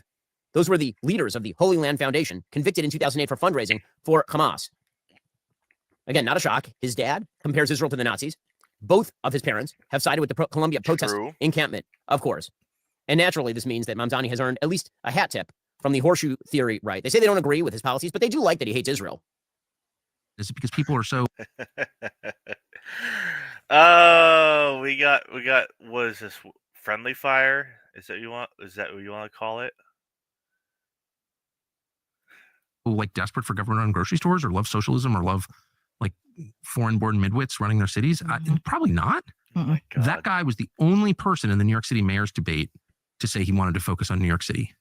All the candidates were asked, if you could visit a foreign country, what would it be? And they, of course, all had an answer. I think most said Israel. I hate that Tucker has a great point here. Real great. And he said, I wouldn't go anywhere. I'd stay in New York. And like, if I want to meet Jewish constituents, I go to their synagogues, their homes or whatever, but I'd be here in New York because that's what I'm doing. I'm running New York. That's my job. Well, he gave the right answer. He gave the right answer. Yeah. He gave the right answer, at least. And he's talking, I totally oppose his program. Absolutely. I think it works, but he's talking about economics. Yep. And everyone else is talking about foreign policy. Why is it hard to talk about economics, domestic economics? I don't know. Apparently they don't know how to fix it. God, like, he's right. He's fucking right. You love anti-Israel Tucker. He's against Israel for reasons different than me. I hate this. Well, I hate him particularly. Yeah,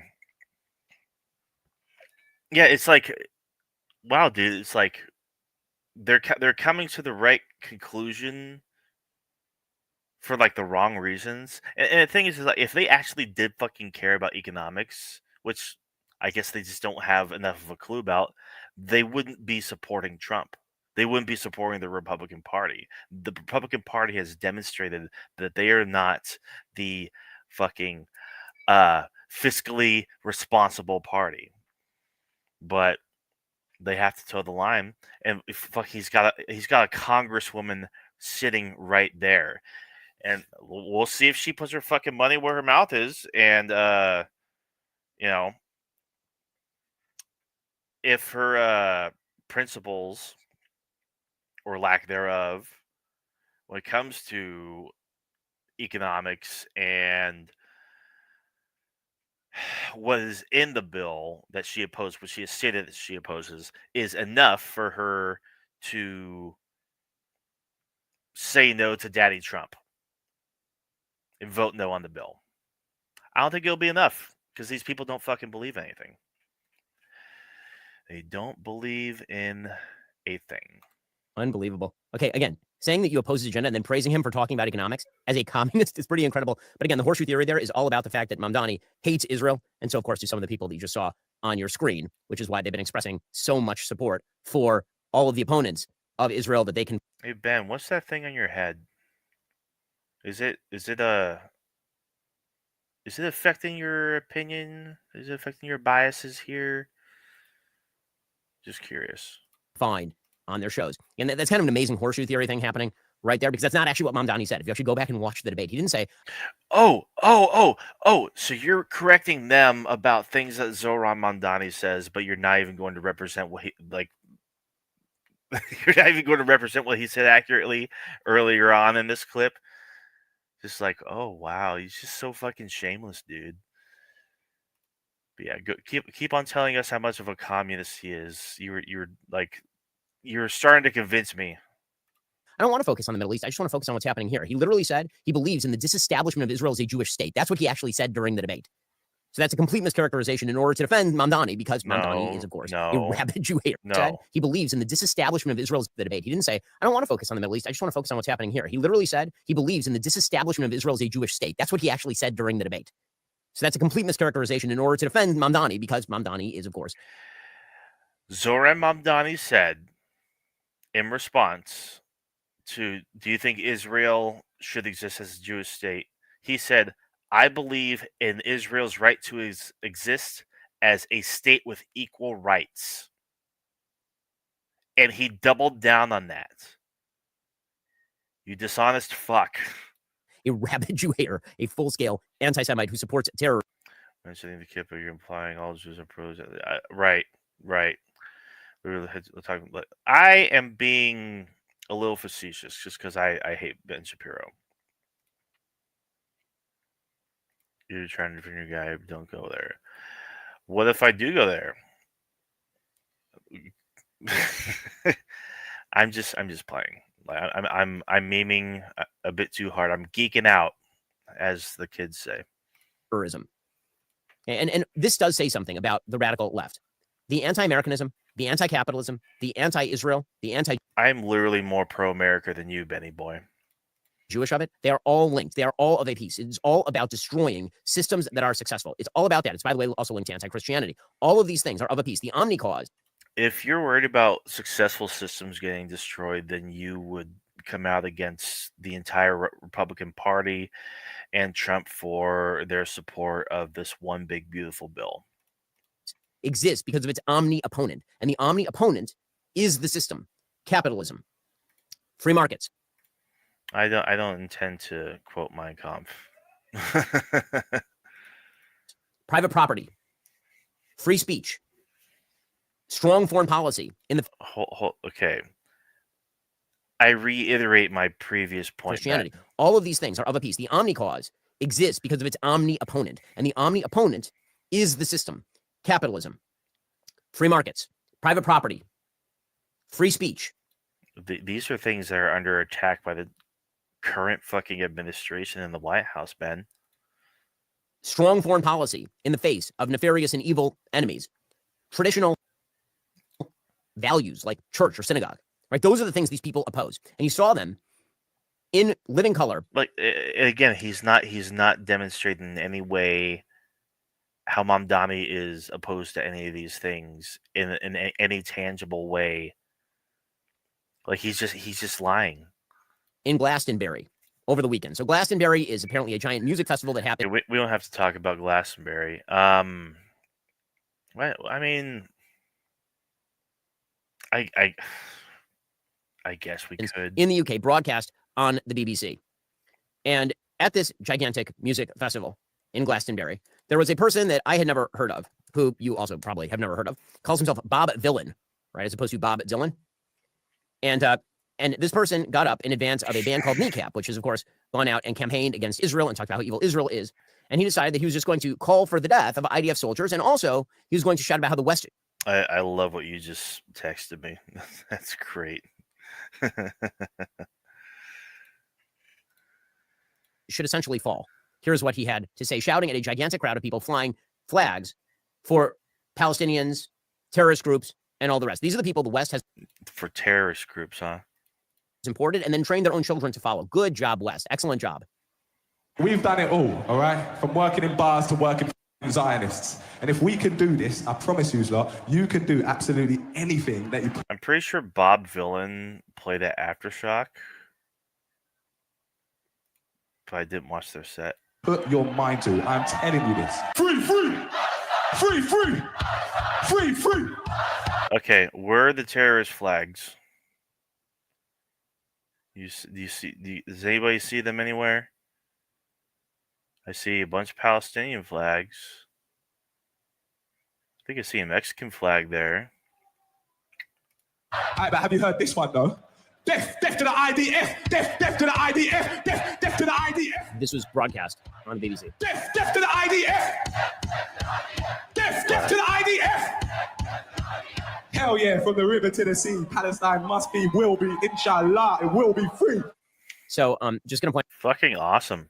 Now, Hamas is not going to attack that music festival, not like the Nova Music Festival, because all of the Hamas stands are in the crowd at this one. Maybe Hamas is attending.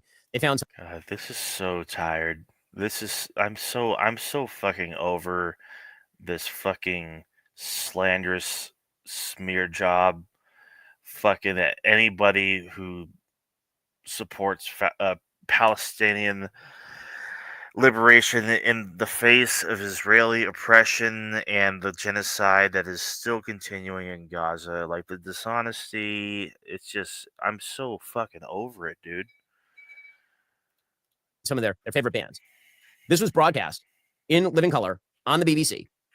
By the way, it wasn't just that this human piece of dreck suggested death to the IDF. He also ran around the stage shouting, quote, "I heard you want your country back. Shut the fuck up."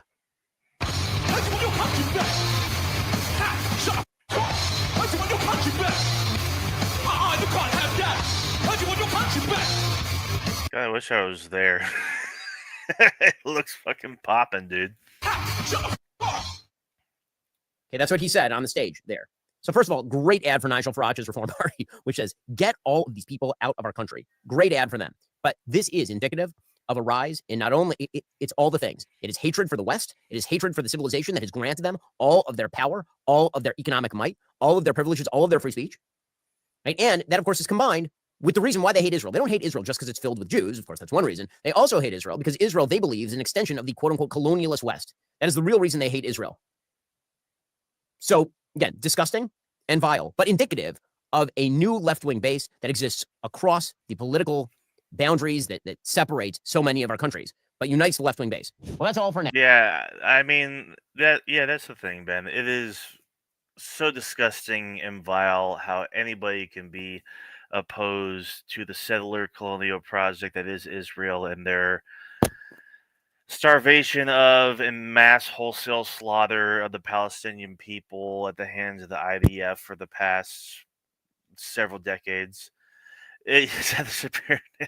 Yes, Lily, we were we were watching Ben Shapiro complain about Zoran Mamdani, the new mayoral candidate for New York City, and of course Benny Boy just complaining about, shit that he's just being totally dishonest about, which, not surprising at all.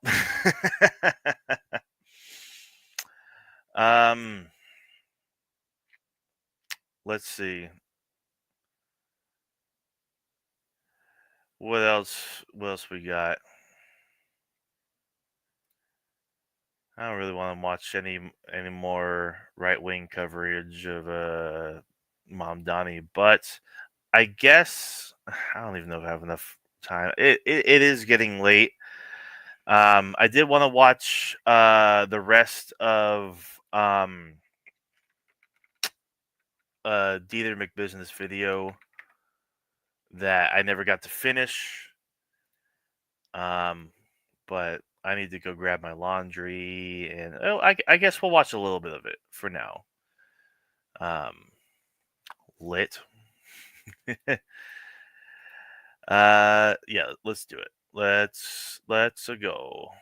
All right. So this is where we left off last time I covered Deter. We were watching the Bible Beaters video that he did from the Who Are MAGA series, from spiritual salesman to cultural jihadists. Let's go. There is nothing here that can be used to justify American Christians considering themselves as physical soldiers in a physical army of God. 2 Samuel 22, 2-4. The Lord is my rock, my fortress, and my deliverer, my God, my rock, in whom I take refuge, my shield and the horn of my salvation, my stronghold and my refuge, my Savior.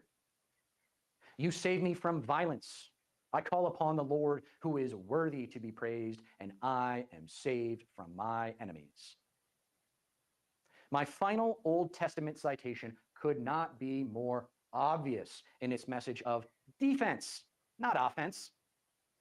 All the language here, fortress, refuge, shield, stronghold, refuge, again, invokes protection from opposing forces, not offense toward potentially opposing forces. This is literally like the Republican, like the conservative strategy in general nowadays. Like the Republicans are all about offense, always on the attack about everything, this, that, and the other, all directions. Never on the defense, never on the back foot. It's also because the fucking Democratic Party and the liberals and the left and whatnot. Well, the left does it a lot, but the liberals and the centrists of the Democrats never attack. They are always on the back foot. They're always playing defense. Like, we don't think this, we don't think that. It's so indicative. Bro, you watched like a full through.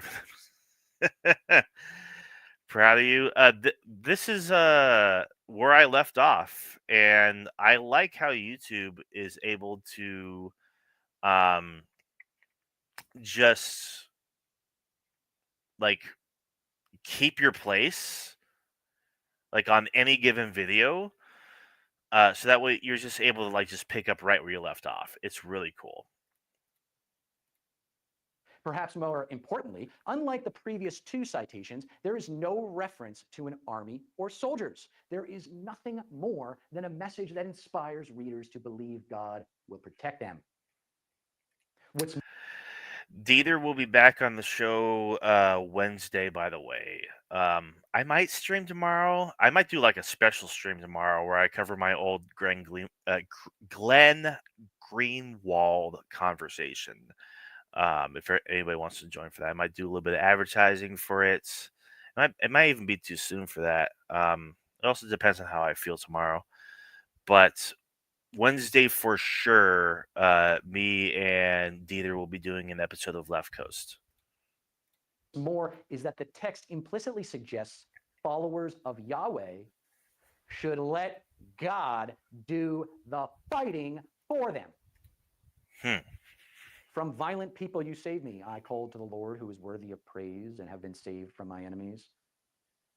New Testament scripture is much more relevant to American Christians considering themselves soldiers in the army of God because the texts were intended for Christians, not Jews. Romans 13:4. For he is God's servant for your good.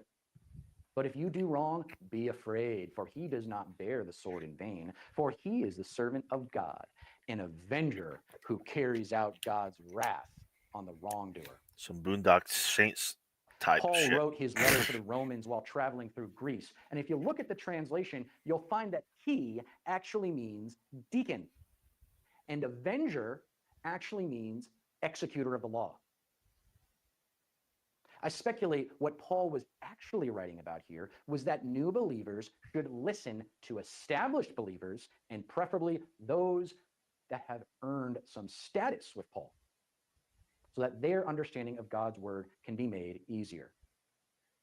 That is actually the most original meaning of the word deacon, someone that makes something easier.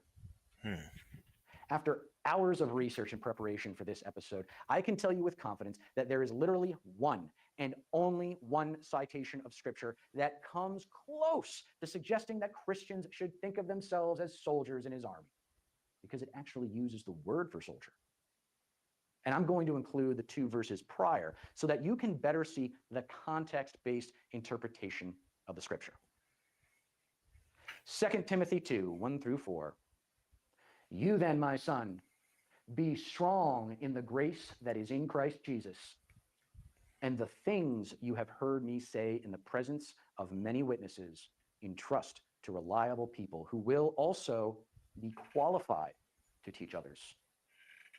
Join with me in suffering like a good soldier of Christ Jesus. No one serving as a soldier gets entangled in civilian affairs, but rather tries to please his commanding officer. If you want to know whether or not someone's a half-decent Christian, ask them how many words there are for love in ancient Greek. Then ask them who was the founder of Christianity. The answers are 6 and Paul the Apostle. For those of you that don't know, the New Testament is based on translations of texts originally written in very broken and often poorly written ancient Greek, thus making the true meaning of the text a significant intellectual challenge to discover. According to Christian history, Jesus was the Messiah. And that's the thing too, like such ancient texts written in dead languages translated to other languages that are also now dead, and rinse repeat, at least 4 languages removed, not to mention editing by rulers over time. But the Bible's the word of God, right? But Paul was the apostle. I like Deter's production quality too. I'm telling you, like, if I'm going to be serious about this channel, like, I do need some sort of backdrop. I do need some sort of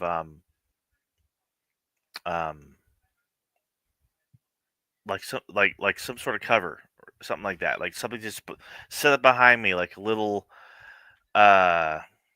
curtain, like a fold out curtain. You don't know anything about the Bible. Really? Interesting. Autocorrect capitalizing Bible. I mean, it it should be capitalized anyway, right? So technically, you didn't even make a mistake. No mistake there. Bible's interesting. I learned a lot about it by watching various atheist channels back in the day. Who formally organized the texts, beliefs, and believers into a religion. Greece, Paul huh? also contributed tremendously to the New Testament with his letters to emerging Christian communities, known as the epistles. Much to the dismay of conservative Christian Americans, 2 Timothy is one of the epistles hotly disputed to have been written by Paul himself. Sunday morning sermons might gloss over this little detail. I'll be real too, because we covered the first third of this video like a couple months ago, probably. And I mean, just from this first 21 minutes alone, Deter's been teaching me things about the Bible. Even I didn't even know. I mean, because reading it is one thing, but understanding the context and the stories and the background of a whole hell of a lot of it is a whole other thing. Greek is not a dead language. No.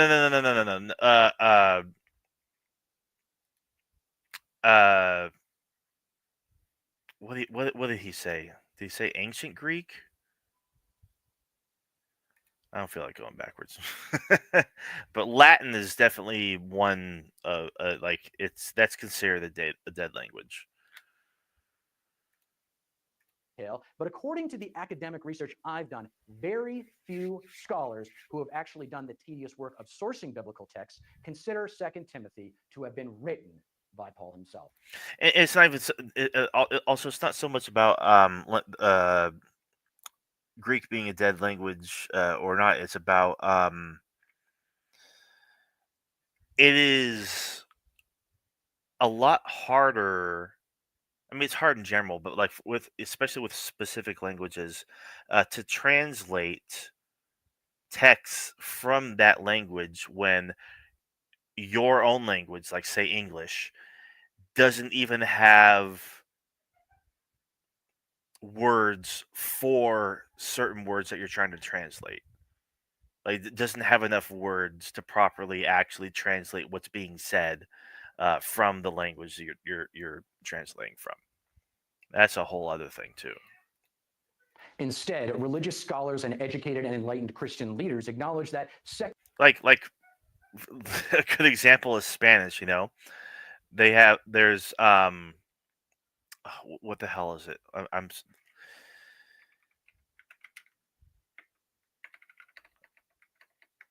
I'm drawing a blank on this. Like, okay, so Spanish, for example, we have a word for hot. Well, we have the word hot, but they have we describe that as something as spicy or hot, whereas they have caliente and picante. Yeah. Anyway, fucking another tangent, and I'm not even like just ignore me.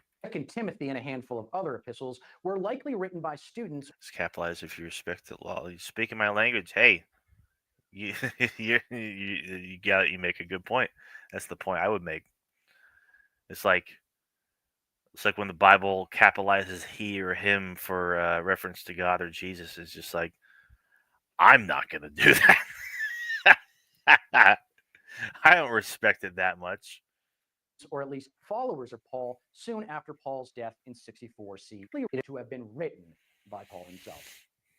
Instead, religious scholars and educated and enlightened Christian leaders acknowledge that 2 Timothy and a handful of other epistles were likely written by students or at least followers of Paul soon after Paul's death in 64 CE.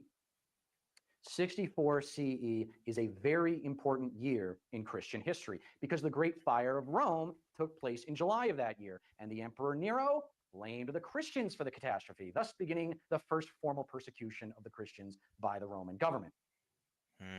According to evangelicals, Paul wrote 2 Timothy while in a Roman prison right before he died. Well, according to me, a student of Paul's used Paul's reputation to distribute a message of resistance and resolve amidst a Roman emperor blaming a tragedy of a minority group and in turn persecuting that minority group. Wow, imagine that happening in today's world. The text actually lends itself to this interpretation with "be strong" in the opening line, followed by a call to spread the word and some not so subtle advice about preparing to suffer like a soldier or as a soldier for doing so. So far we got suck it up, following Jesus isn't easy, prepare to suffer like a soldier.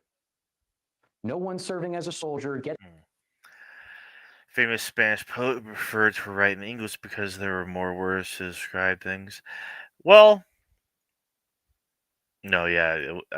My example was terrible. I will concede on that. Like, forgive my overall ignorance. Yeah. I believe that, though. More words to describe things in English and Spanish. Gets entangled in civilian affairs, but rather tries to please his commanding officer. It's actually why Spanish actually isn't that difficult to learn, I think. I took a couple classes of it, and I know a little bit, but The word for soldier in ancient Greek used in the original text means a specific type of soldier. The foot soldier, the infantry, the lowest of the low, the front lines, the poor souls most likely to be killed in battle. Also, according to my research, civilian affairs also translates to the affairs of everyday life, daily affairs, or even business transactions. Thus, I interpret that phrase to mean a soldier out in the middle of nowhere fighting a war has the best chance of staying alive and continuing to serve whatever noble cause he's serving by staying focused and not thinking or worrying about anything else other than pleasing his commanding officer. Commanding officer, also translated as the one who enlisted him as a soldier, which many presume to be God. I thought it meant God enlisted the soldiers. So the cut and dry message of the passage might be, being a Christian sucks in a lot of societies. So prepare to tough it out as if you were a soldier enlisted by God. yeah, Not so different. That's kind of basically how I'm interpreting it as well. Maybe German with Latin or ancient languages, they have fewer words to describe broader terms. They have to be wordier translation, which allows for error. That is absolutely correct. You bingo, you hit the nail on the head. Spain Spanish easy, Mexican Spanish hard. I've heard that as well, because like they're not exactly the same. I might have heard the opposite though. According to AI, the specific Spanish poet was Jorge Luis Borges, Argentinian. Huh. AI, huh? Yes, I studied languages. Okay, well, I'm taking your word for it because, like I said earlier, forgive my ignorance on the subject overall. From the 2 Samuel 22 citation, this interpretation of the verses invokes defense, not offense. Yes. Now that you have a formidable amount of contextual information about this scripture, let's look at the most important sentence in the entire Bible. This sentence is used by... I am actually going to cut it off here. So let me... Well, we're about right here. That'd be actually... Because he's about to transition to the next thing. I and spent. They're barely even close. I'd rather listen to Brazilians speak Portuguese than the Mexican speak Spanish. Is it because of like you've heard too much Spanish? Because I tell you, I have. Portuguese is pretty. It's a pretty language. It sounds. I guess it just sounds more interesting. I don't even know how to quantify that. The problem is English has too many descriptive words, so it can be specified in bad ways. That's true. That's true. And also misinterpreted. It's pretty easy to misinterpret shit in English. Maybe that's just because I speak the goddamn language.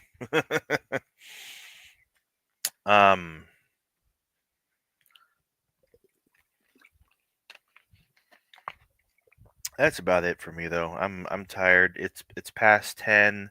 I got like 16 stops to do. Oh, I'm working. I think I'm working in Stockton. I was kind of dreading tomorrow because I thought I had to go up to like Folsom and like Citrus Heights and Granite Bay. But no, all I have to do is like go down to Stockton. That's fucking awesome. Lots of 18 fucking stops though. What? They got me down in Tracy too? Why? God, that's fucked. Okay, then I better get sleeping like immediately. No, I understand Brazilian, Portuguese, better than Latino, Spanish because it follows more traditional rules. I see what you mean. Okay. Very, very interesting. Well, the more time goes on, the more useful knowing other languages will become for sure. Anyway, y'all, let's. I guess we'll end it off on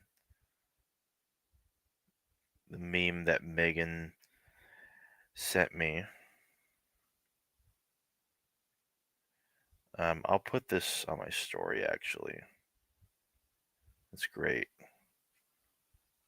It's too funny. Oh, and also a couple things from my Instagram itself. A couple of posts I made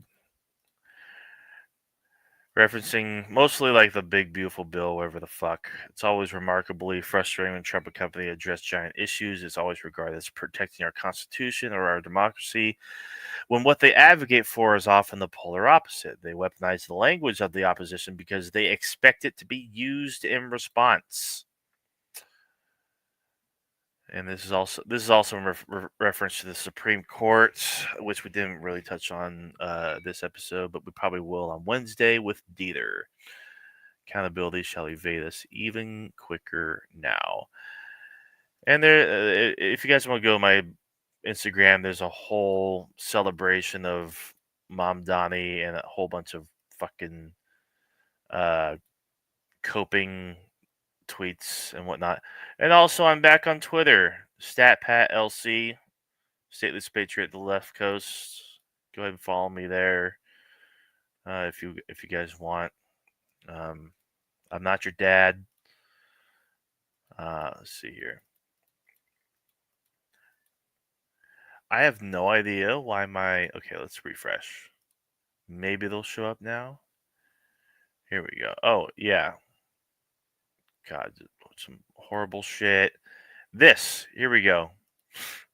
I have a plan to cut spending. Increase spending. I loved this meme when it first came out. It was like right after Trump lost in 2020. And he was so desperate to like say that he won and try to prove that he won when he didn't.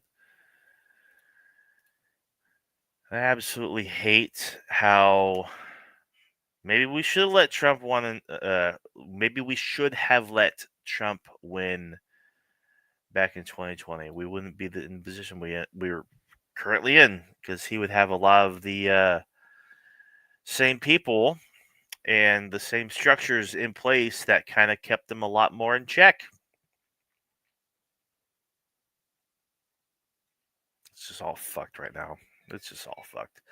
All right, I gotta go get my shit out of the dryer. I will see you all Wednesday. Right? Let me make sure. Deter. Yes. Wednesday night, more than likely 8 p.m. Pacific. You all take it easy.